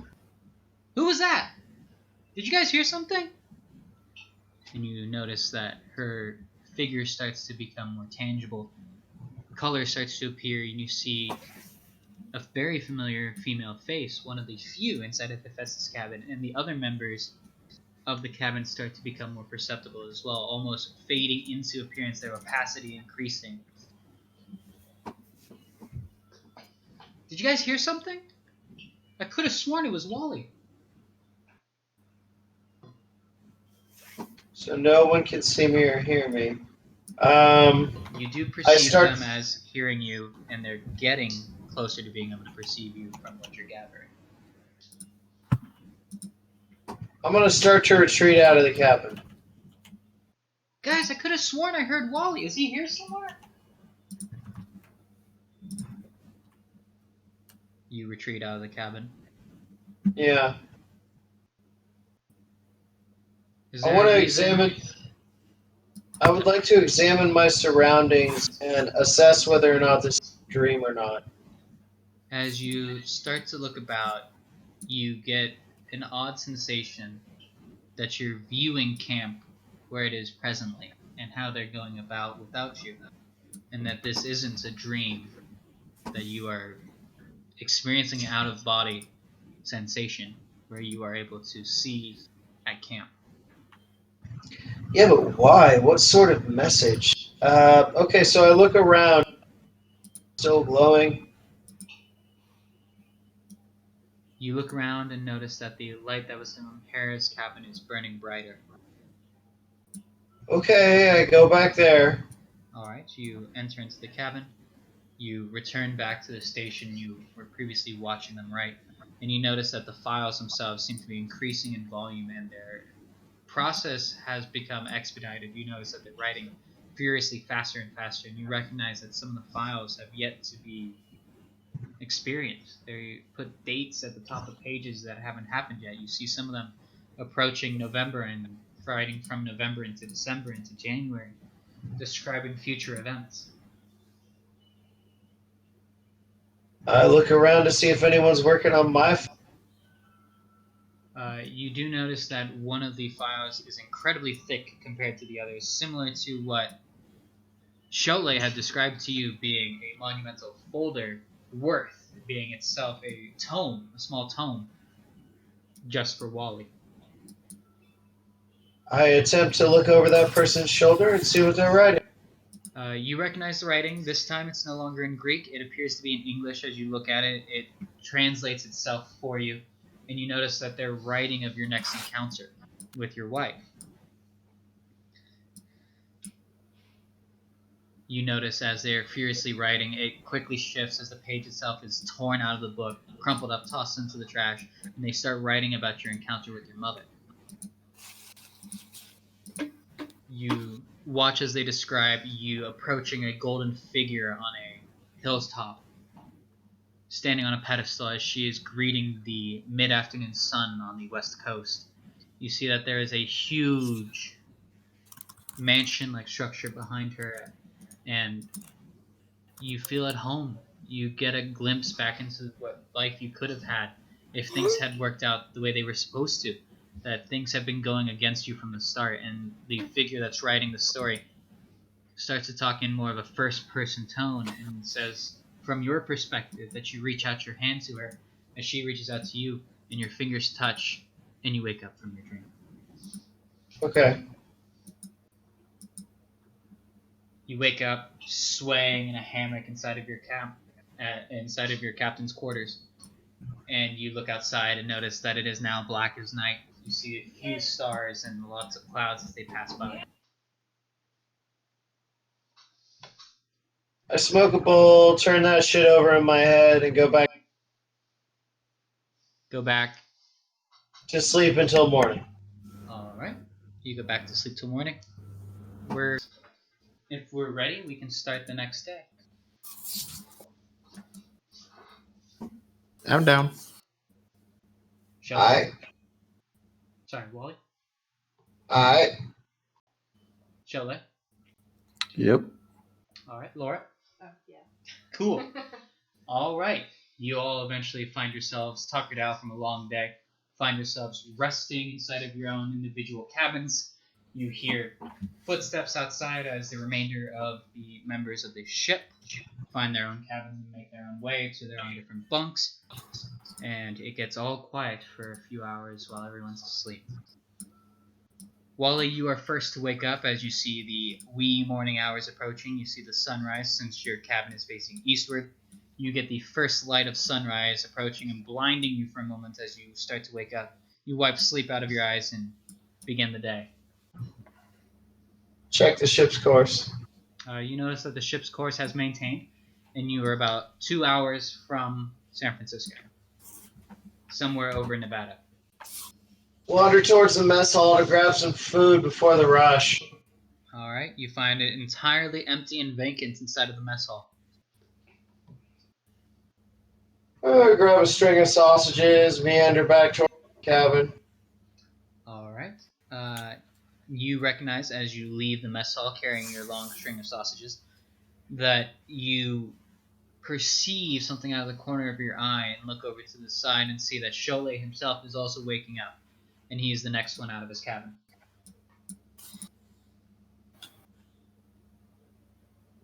I'll just give him a little nod and keep walking. All right. You continue your way back into the captain's quarters. Cholet, you wake up. I check to see who else is in the cabin with me. You were alone in the cabin. Okay. I get up, get my equipment, get everything ready, and I make my way towards the mess hall. All right, you do. David, you wake up. Laura, you wake up. What do you do? Is there anyone else in the cabin with me? Negative. It is a solitary cabin for you. Okay, good. I also go to the mess hall. All right. It's breakfast time. What do you have for breakfast? I mean, eggs and breakfast meats are always good. Like eggs and bacon. You find that there's lots and lots of eggs and sausage present, seeing as Wally is the main one that would probably want to be stocking the ship, and the ship also produces whatever you really want to eat. It seems quite fitting that you're able to get whatever you need. Laura, what are you doing? She heads to the mess hall too after gathering her tea supplies from last night to return it back, and grabs some bacon and eggs. Ooh, yummy. All right. You all find yourselves quietly munching on breakfast as the Romans walk in. You notice that Doros is first, followed by Kruvin, Thilvark, and Rodney is last. They themselves make breakfast quietly and then take up other seats around the table, munching loudly. Rodney takes a look over at Laura and says, "Did you sleep well?"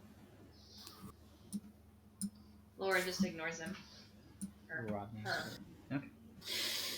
Well, okay.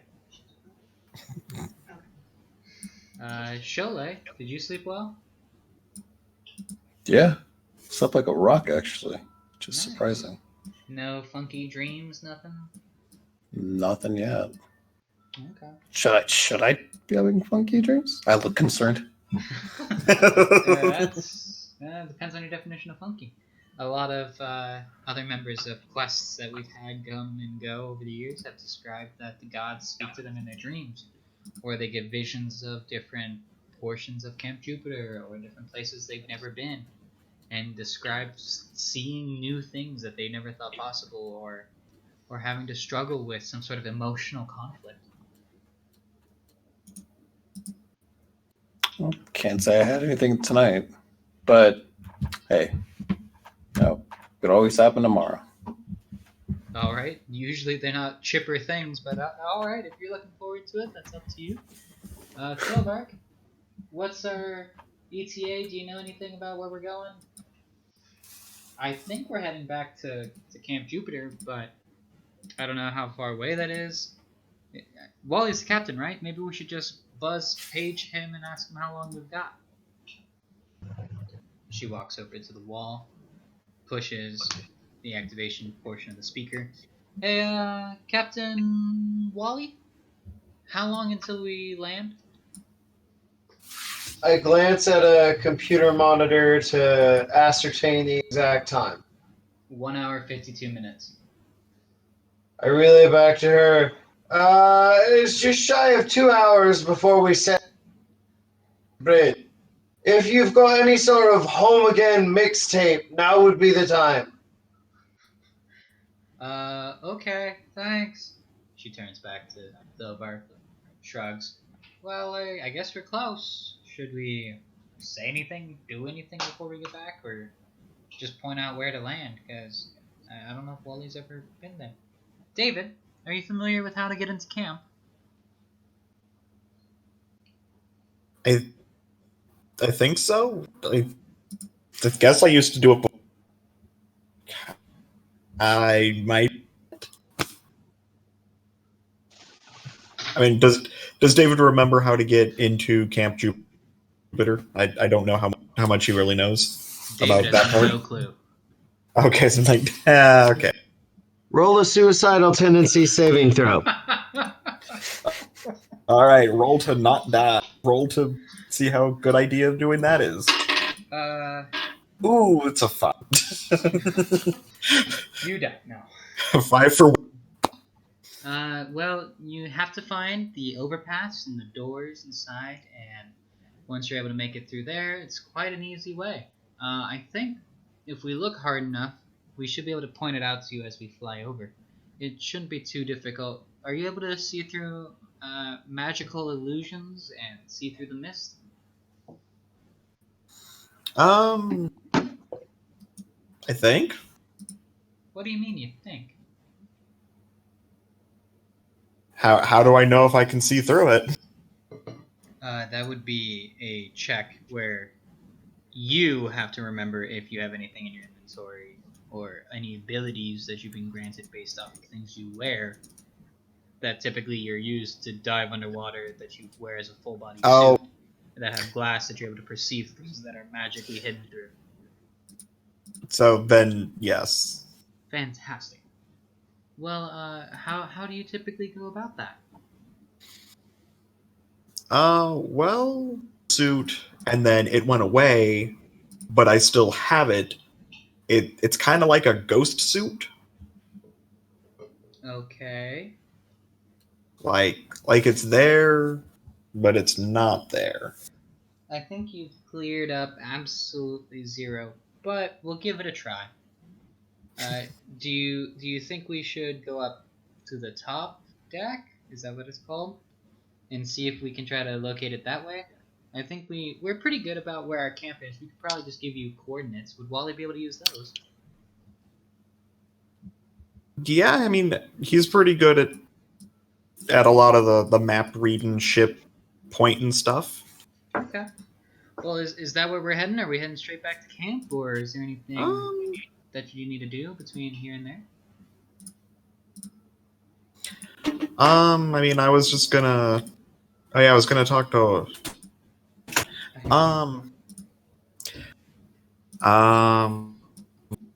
Did we have to go anywhere else? I mean, I was gonna. Well, are you heading to camp? Is that where you're going, or are you dropping us off? Are you staying? I mean, I know we gotta go to San Francisco. but we also got to get you to camp. But there's also a really cool castle that you might like if you want to hang out on the West Coast but not be at camp. I don't know. Well, we really need to get back to camp, so it'd be great if you could drop us off. She reaches over to the speaker, pushes the page button. Wally, are you familiar with where Camp Jupiter is? No. Well, if I give you latitude and longitude, do you think you could get us there? Possibly. Okay. Well, and she relays the appropriate coordinates over to Wally.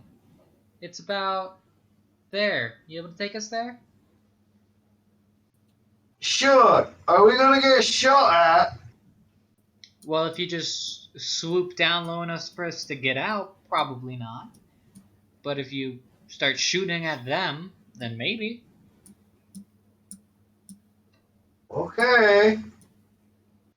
Depends. Do you want to be shot at? No, but it's not exactly been a perfect day for us in that regard. You can also drop us out front. We have a watch post out front similar to what you guys have. We have a couple of guards that are typically stationed there if you want to drop us off on the other side of the Tiber, the river. Whatever you think is best. Sure, just drop us off there. We can disembark. Thank you for the travels. Do we need to pay you? That's all right. Well, that's quite hospitable of you. Thank you. Never say anything about the Greeks that they're not generous. It's very nice of you. Well, Thovark, what else do we need to do before we go? We could spar some more. We got some time to kill. We could do some reading in the library, find out what we can about this quest these guys are going on. We saw the beginning parts of it, and we saw most of it. Do you want any help from us?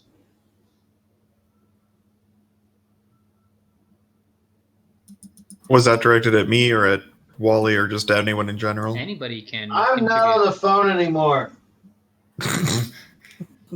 Anybody can contribute. These are words spoken out loud into a room you all except for Wally are in. No, I feel Cholet chimes in. I feel that it's best to keep the party size low. Should something arise and we should fail, let's try to keep casualties low. Are you expecting to die? No, but sometimes you just can't always expect to come back alive, you know? You say that as if you've died before. Oh, he has. What? A lot. Well, this can't be true. Cholet, how have you died before? I quickly start mumbling and putting up my fingers. As he goes to 10, he kind of resets his fist and then keeps counting up again, mumbling like, alligator. Well, clearly he's died quite a few times. Laura, is this a Hades thing? Is this typical? Pluto doesn't do that for us. Die often? No, it's not typical. Then what's up with him? I don't know. Yeah, Alright, there was you're that helpful. time in Peru.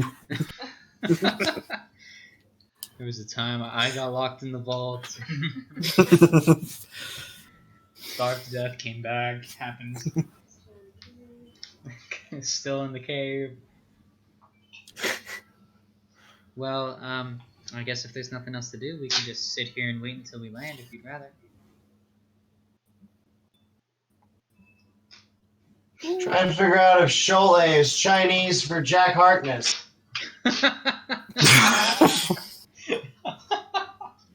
Well, he does have rose petals. Mm-hmm.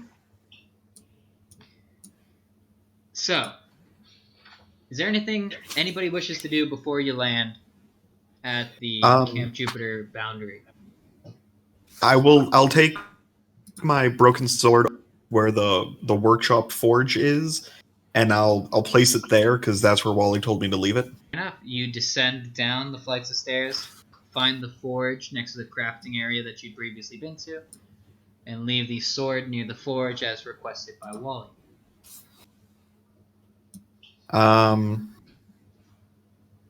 And then I'll take the rest of the time. I'll go up on the deck, and I'll just look out over the railing and just take in the.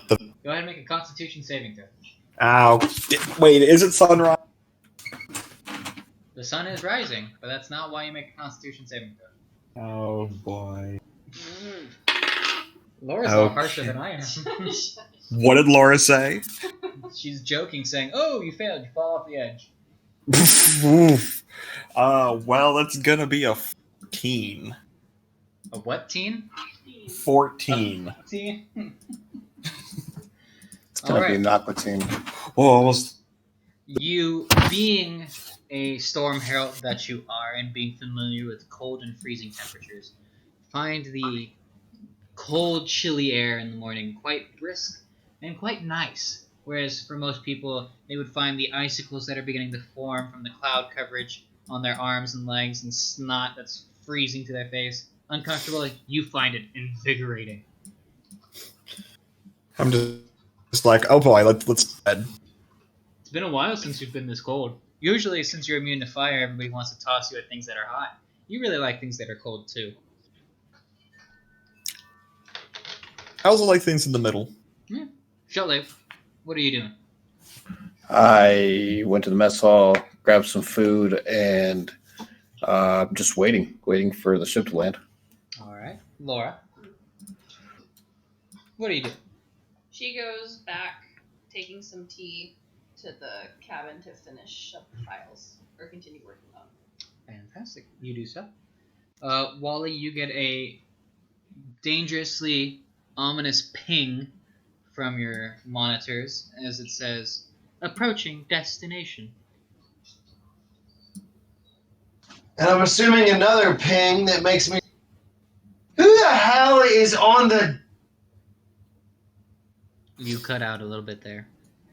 Who the ruddy hell is on the top deck? Me. David. Congratulations on still being smart. Was I ever smart? That's it. We land. All right. The time passes quickly as you then start to descend. Wally, you notice that on your map there is a barren space of land that is present in front of you, where there is undocumented and uncharted area. As the Romans previously described, a whole camp that's supposed to be there is mysteriously not present on maps. You descend quickly, finding that the overpass is quickly filled with tons and tons of cars on their morning commute, passing by. Still before our daylight savings times, it is quite dark in the morning.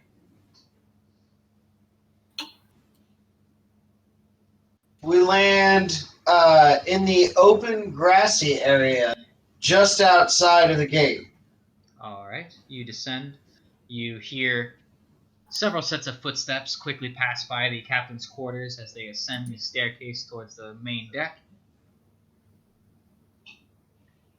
I'm going to lower the gangplank. Alright, you hear as the gangplank collides with the light grassy soil on the outside. You hear several sets of feet pounding on the gangplank as they leave, and you hear shouts coming from the outside. You look out your porthole and see Thovark, Cruven, Doros, and Rodney all waving back, saying, "Thanks for the ride!" You see them mouthing words of thanks, bon voyage, be safe. Not really able to hear much through your porthole since it's closed.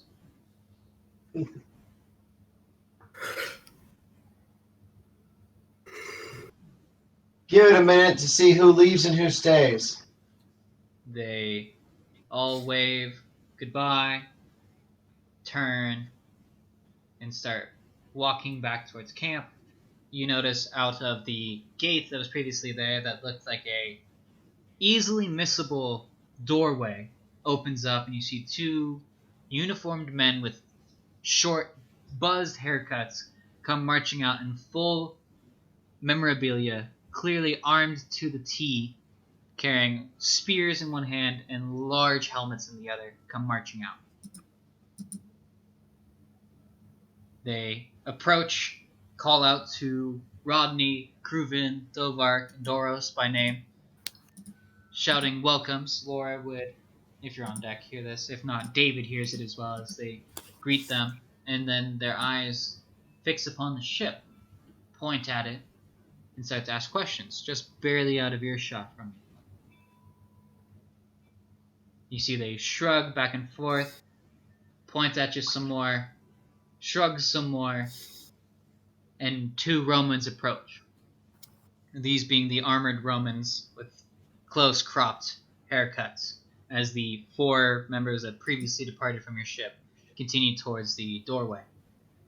The 2 members approach, get within 20 yards of the ship, stop, put their helmets on, bang their spears against their chests, give a salute, the classic clenched fist pointed out towards the ship, and shout over to David, who is at the helm of the ship, at the captain's wheel. Hail, Captain! Who are you? What is this vessel? This is a boat, but I'm not the captain. I What do just you drive mean? the boat. You clearly stand at the helm of this ship. I don't mean I'm the captain. I just drive the boat. They look to each other. Sometimes I don't even drive the boat. It drives itself. What does he mean the boat drives itself? I don't know. Wouldn't the captain be at the helm of the ship? What is this? What is this treasure? One-Eyed One. Who is your captain?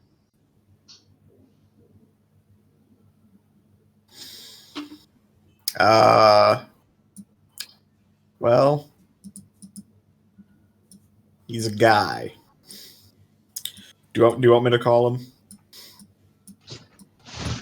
At this point, the ship's wide speakers start to broadcast a PA aimed towards everyone in the near vicinity. I'm sorry, we are dropping off today, not. So if you'd kindly step back from the large, shiny object. That's the captain. They pull off their helmets, looking aghast, look at each other, and take a couple steps back. Okay.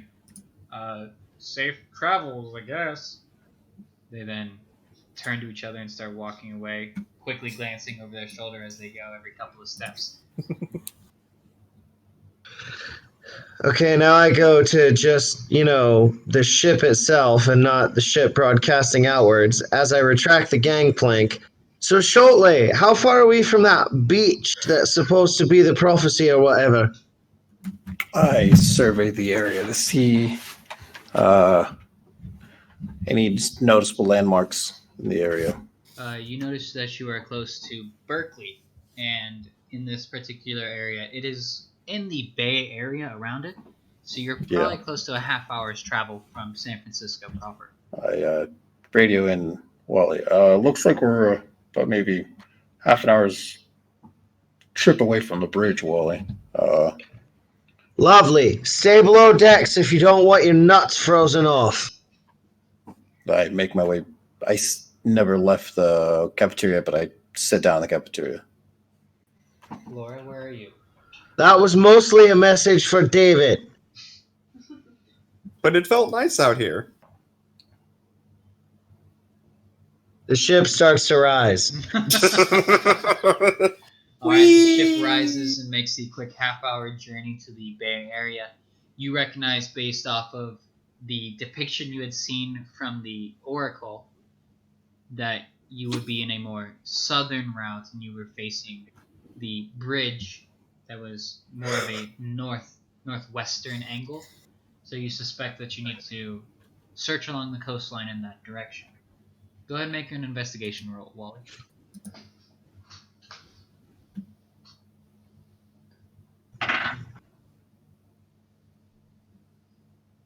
Wow. The lowest possible. That's an 11. Alright, it takes you a couple moments. You turn on as many sonars, flip as many switches as you can, trying to look out at the immediate area.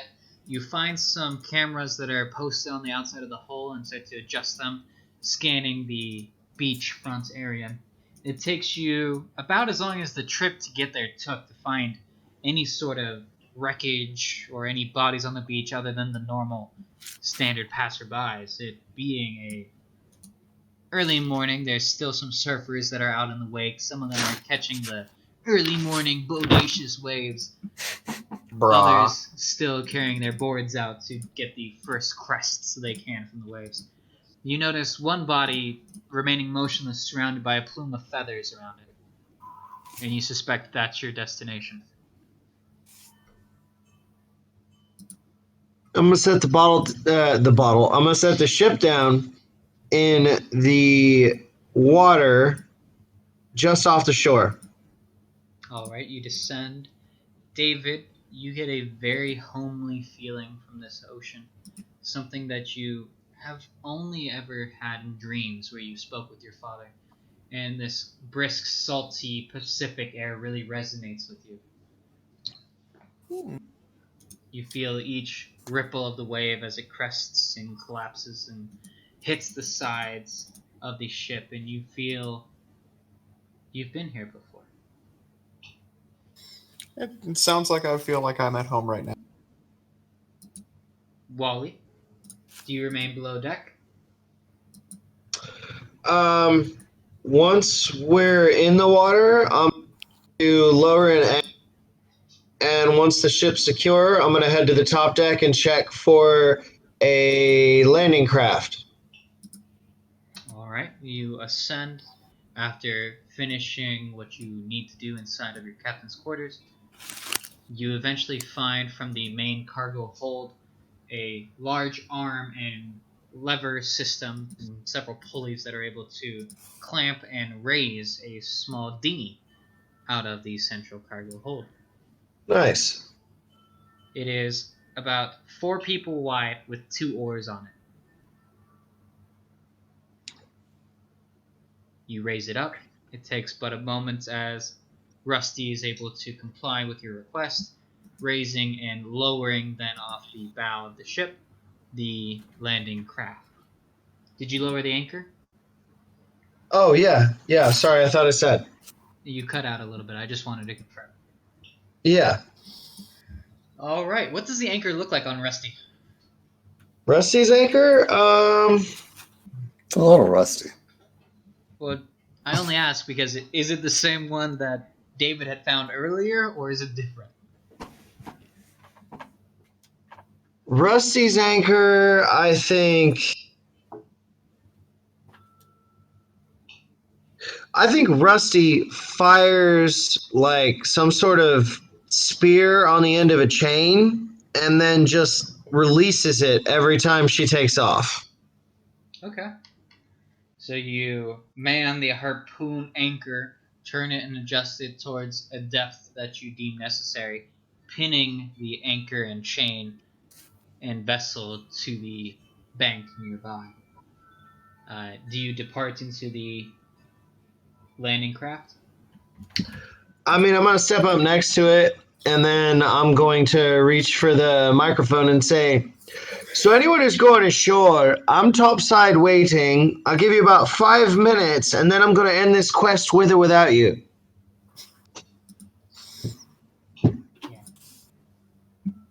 And then I light a bowl and wait. I make my way up to the poop deck.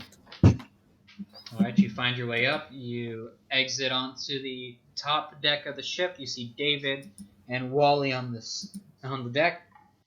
David's still spinning about, trying to use the captain's wheel, even though it's not moving. Still spinning it back and forth, moving away. Seems to be having a hell of a time. Like, I'm spinning the wheel, but nothing's happening. Laura, what are you doing? Laura will grab her notebook and her pen, throw it into her bag, and meet everyone up where they are. All right, with everyone on deck, you look over to Wally and see that he's quickly toking. Who's everyone at this point? The remainder of the crew that is on board is comprised of David, Wally, Cholet, and Laura.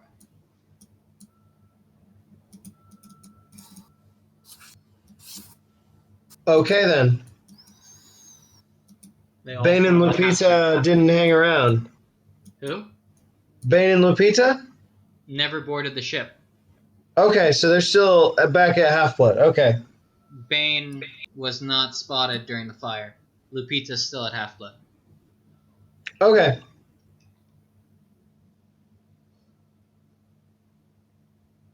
So, is that everyone going ashore then? I think so. Roger, Roger. Laura scoots closer to David to try to get him to block the sea breeze from her. It's cold. It is cold. It's San Francisco. In November. Oof.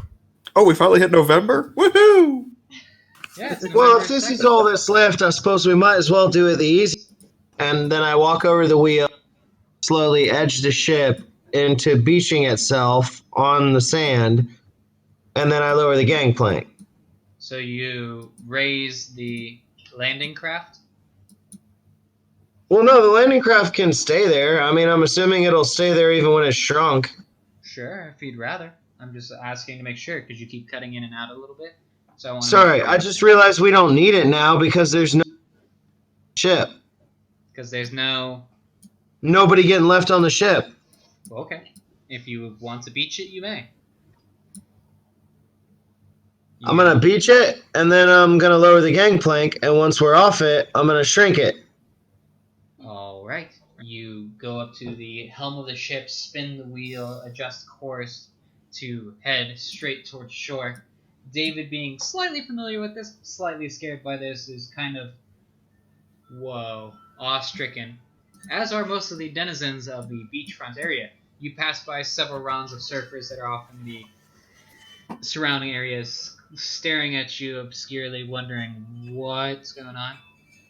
Wally, being familiar with the mist, you probably suspect that you look like some sort of whale, maybe, that's landing on the beach. Maybe you look like a ship. Maybe you look like a pirate ship. Maybe they think you're reenactors trying to land a craft or vessel on the area and you're going to start doing some role-playing. It's definitely out of the ordinary for these people. It's just Disney shooting another Marvel film. It's a live-action remake of The Little Mermaid. I was going to say Pinocchio, but that works too. Alright, you quickly land ashore, several hundred feet from Jack.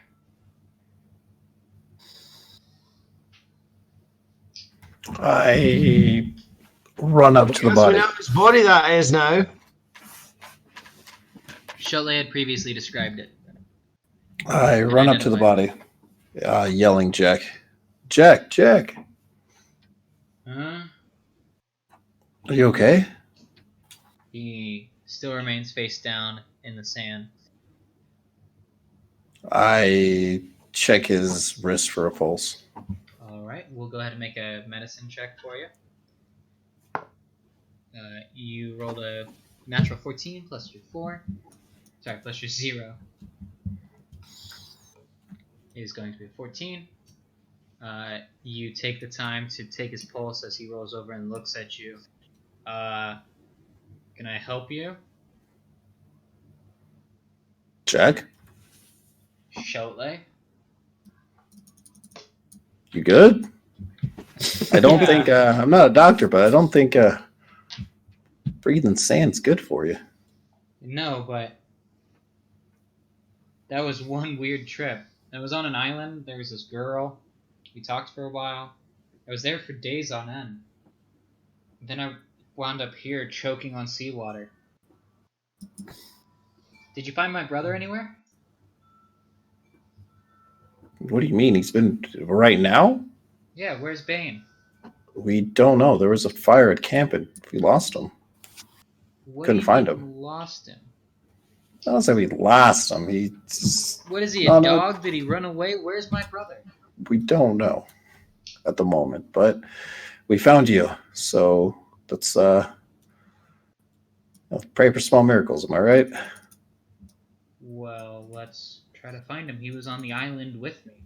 He must be here somewhere.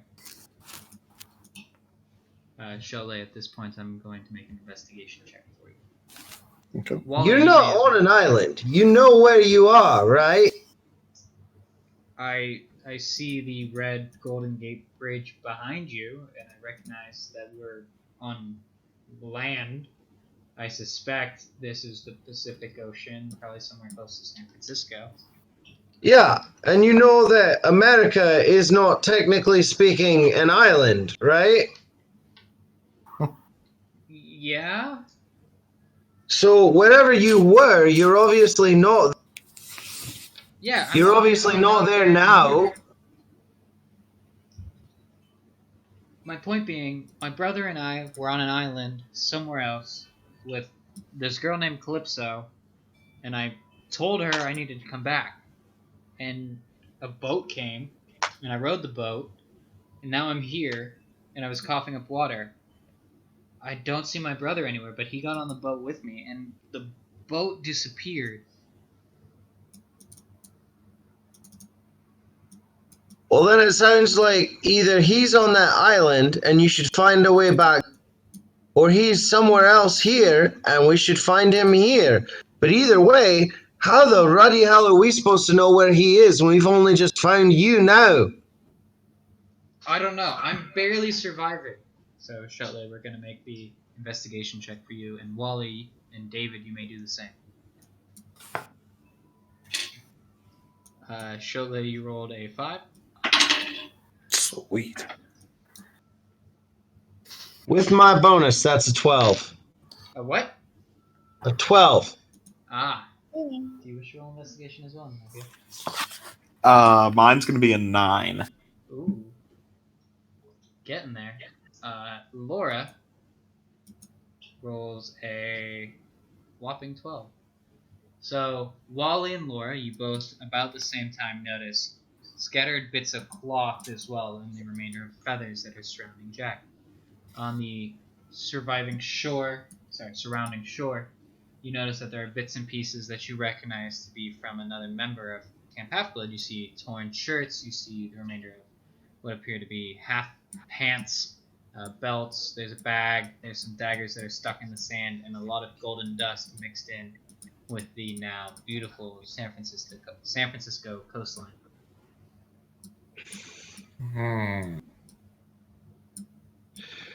Listen, Jackie boy, not every story ends the way you want it to. Maybe take a look around before you start asking us for hope that you might not have. What do you mean, Wally? Look around. Jack looks around, sees a wad of feathers surrounding him. What are these from? Are these from me? You're still here. I don't think so. I take one of the feathers and smell it. You get a very familiar scent of death.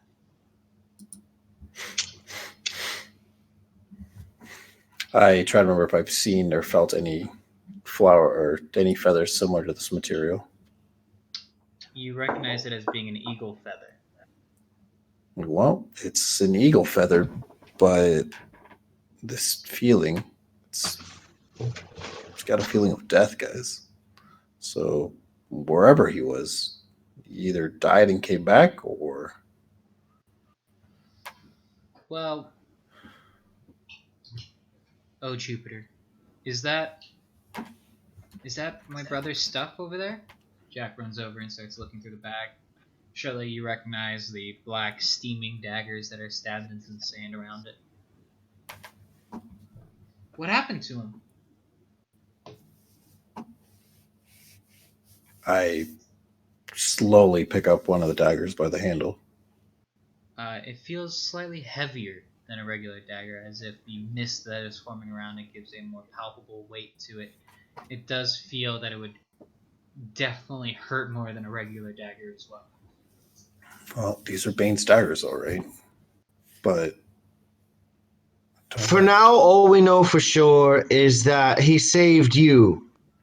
The rest is just guesswork. there was this storm on the boat.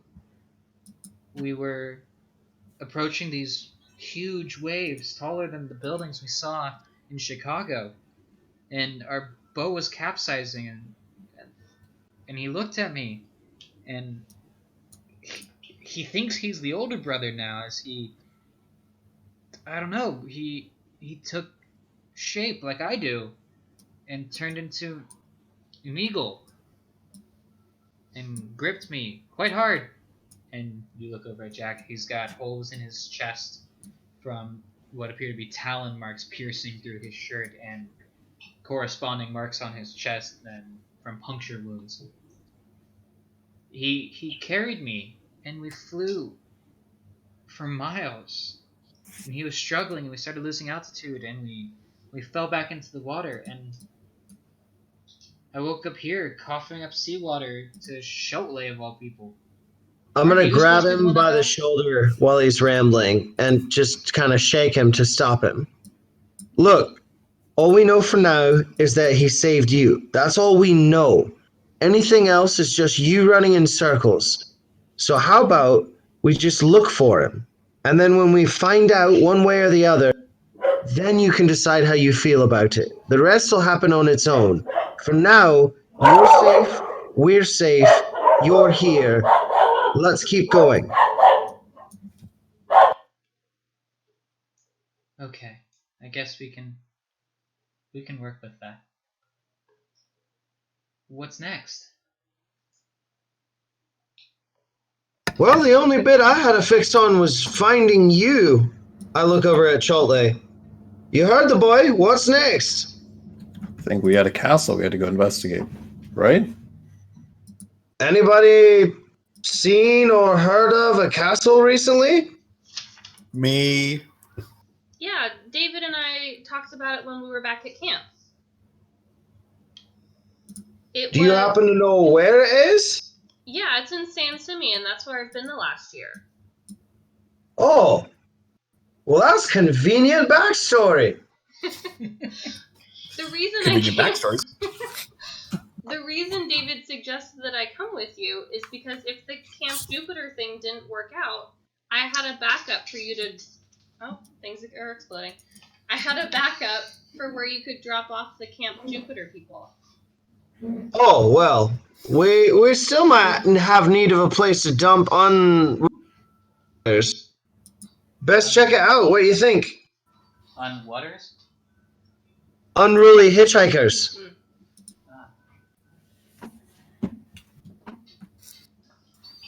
Best check it out. What do you think? Yeah. I want to go check out the castle. As do I. Okay, I guess we head for where? What was this place called? It's in San Simeon, just south. It's called Hearst Castle. Hearst Castle. Oh, that's fantastic. I should be able to do an H search for that. An age search or an H search? I mean, whichever you prefer. I don't know. With our track record in the letter H, I don't know if it's safe to go there. Well, got a feeling it's not the last time I'm going to be saying this. Back on the boat, bitches!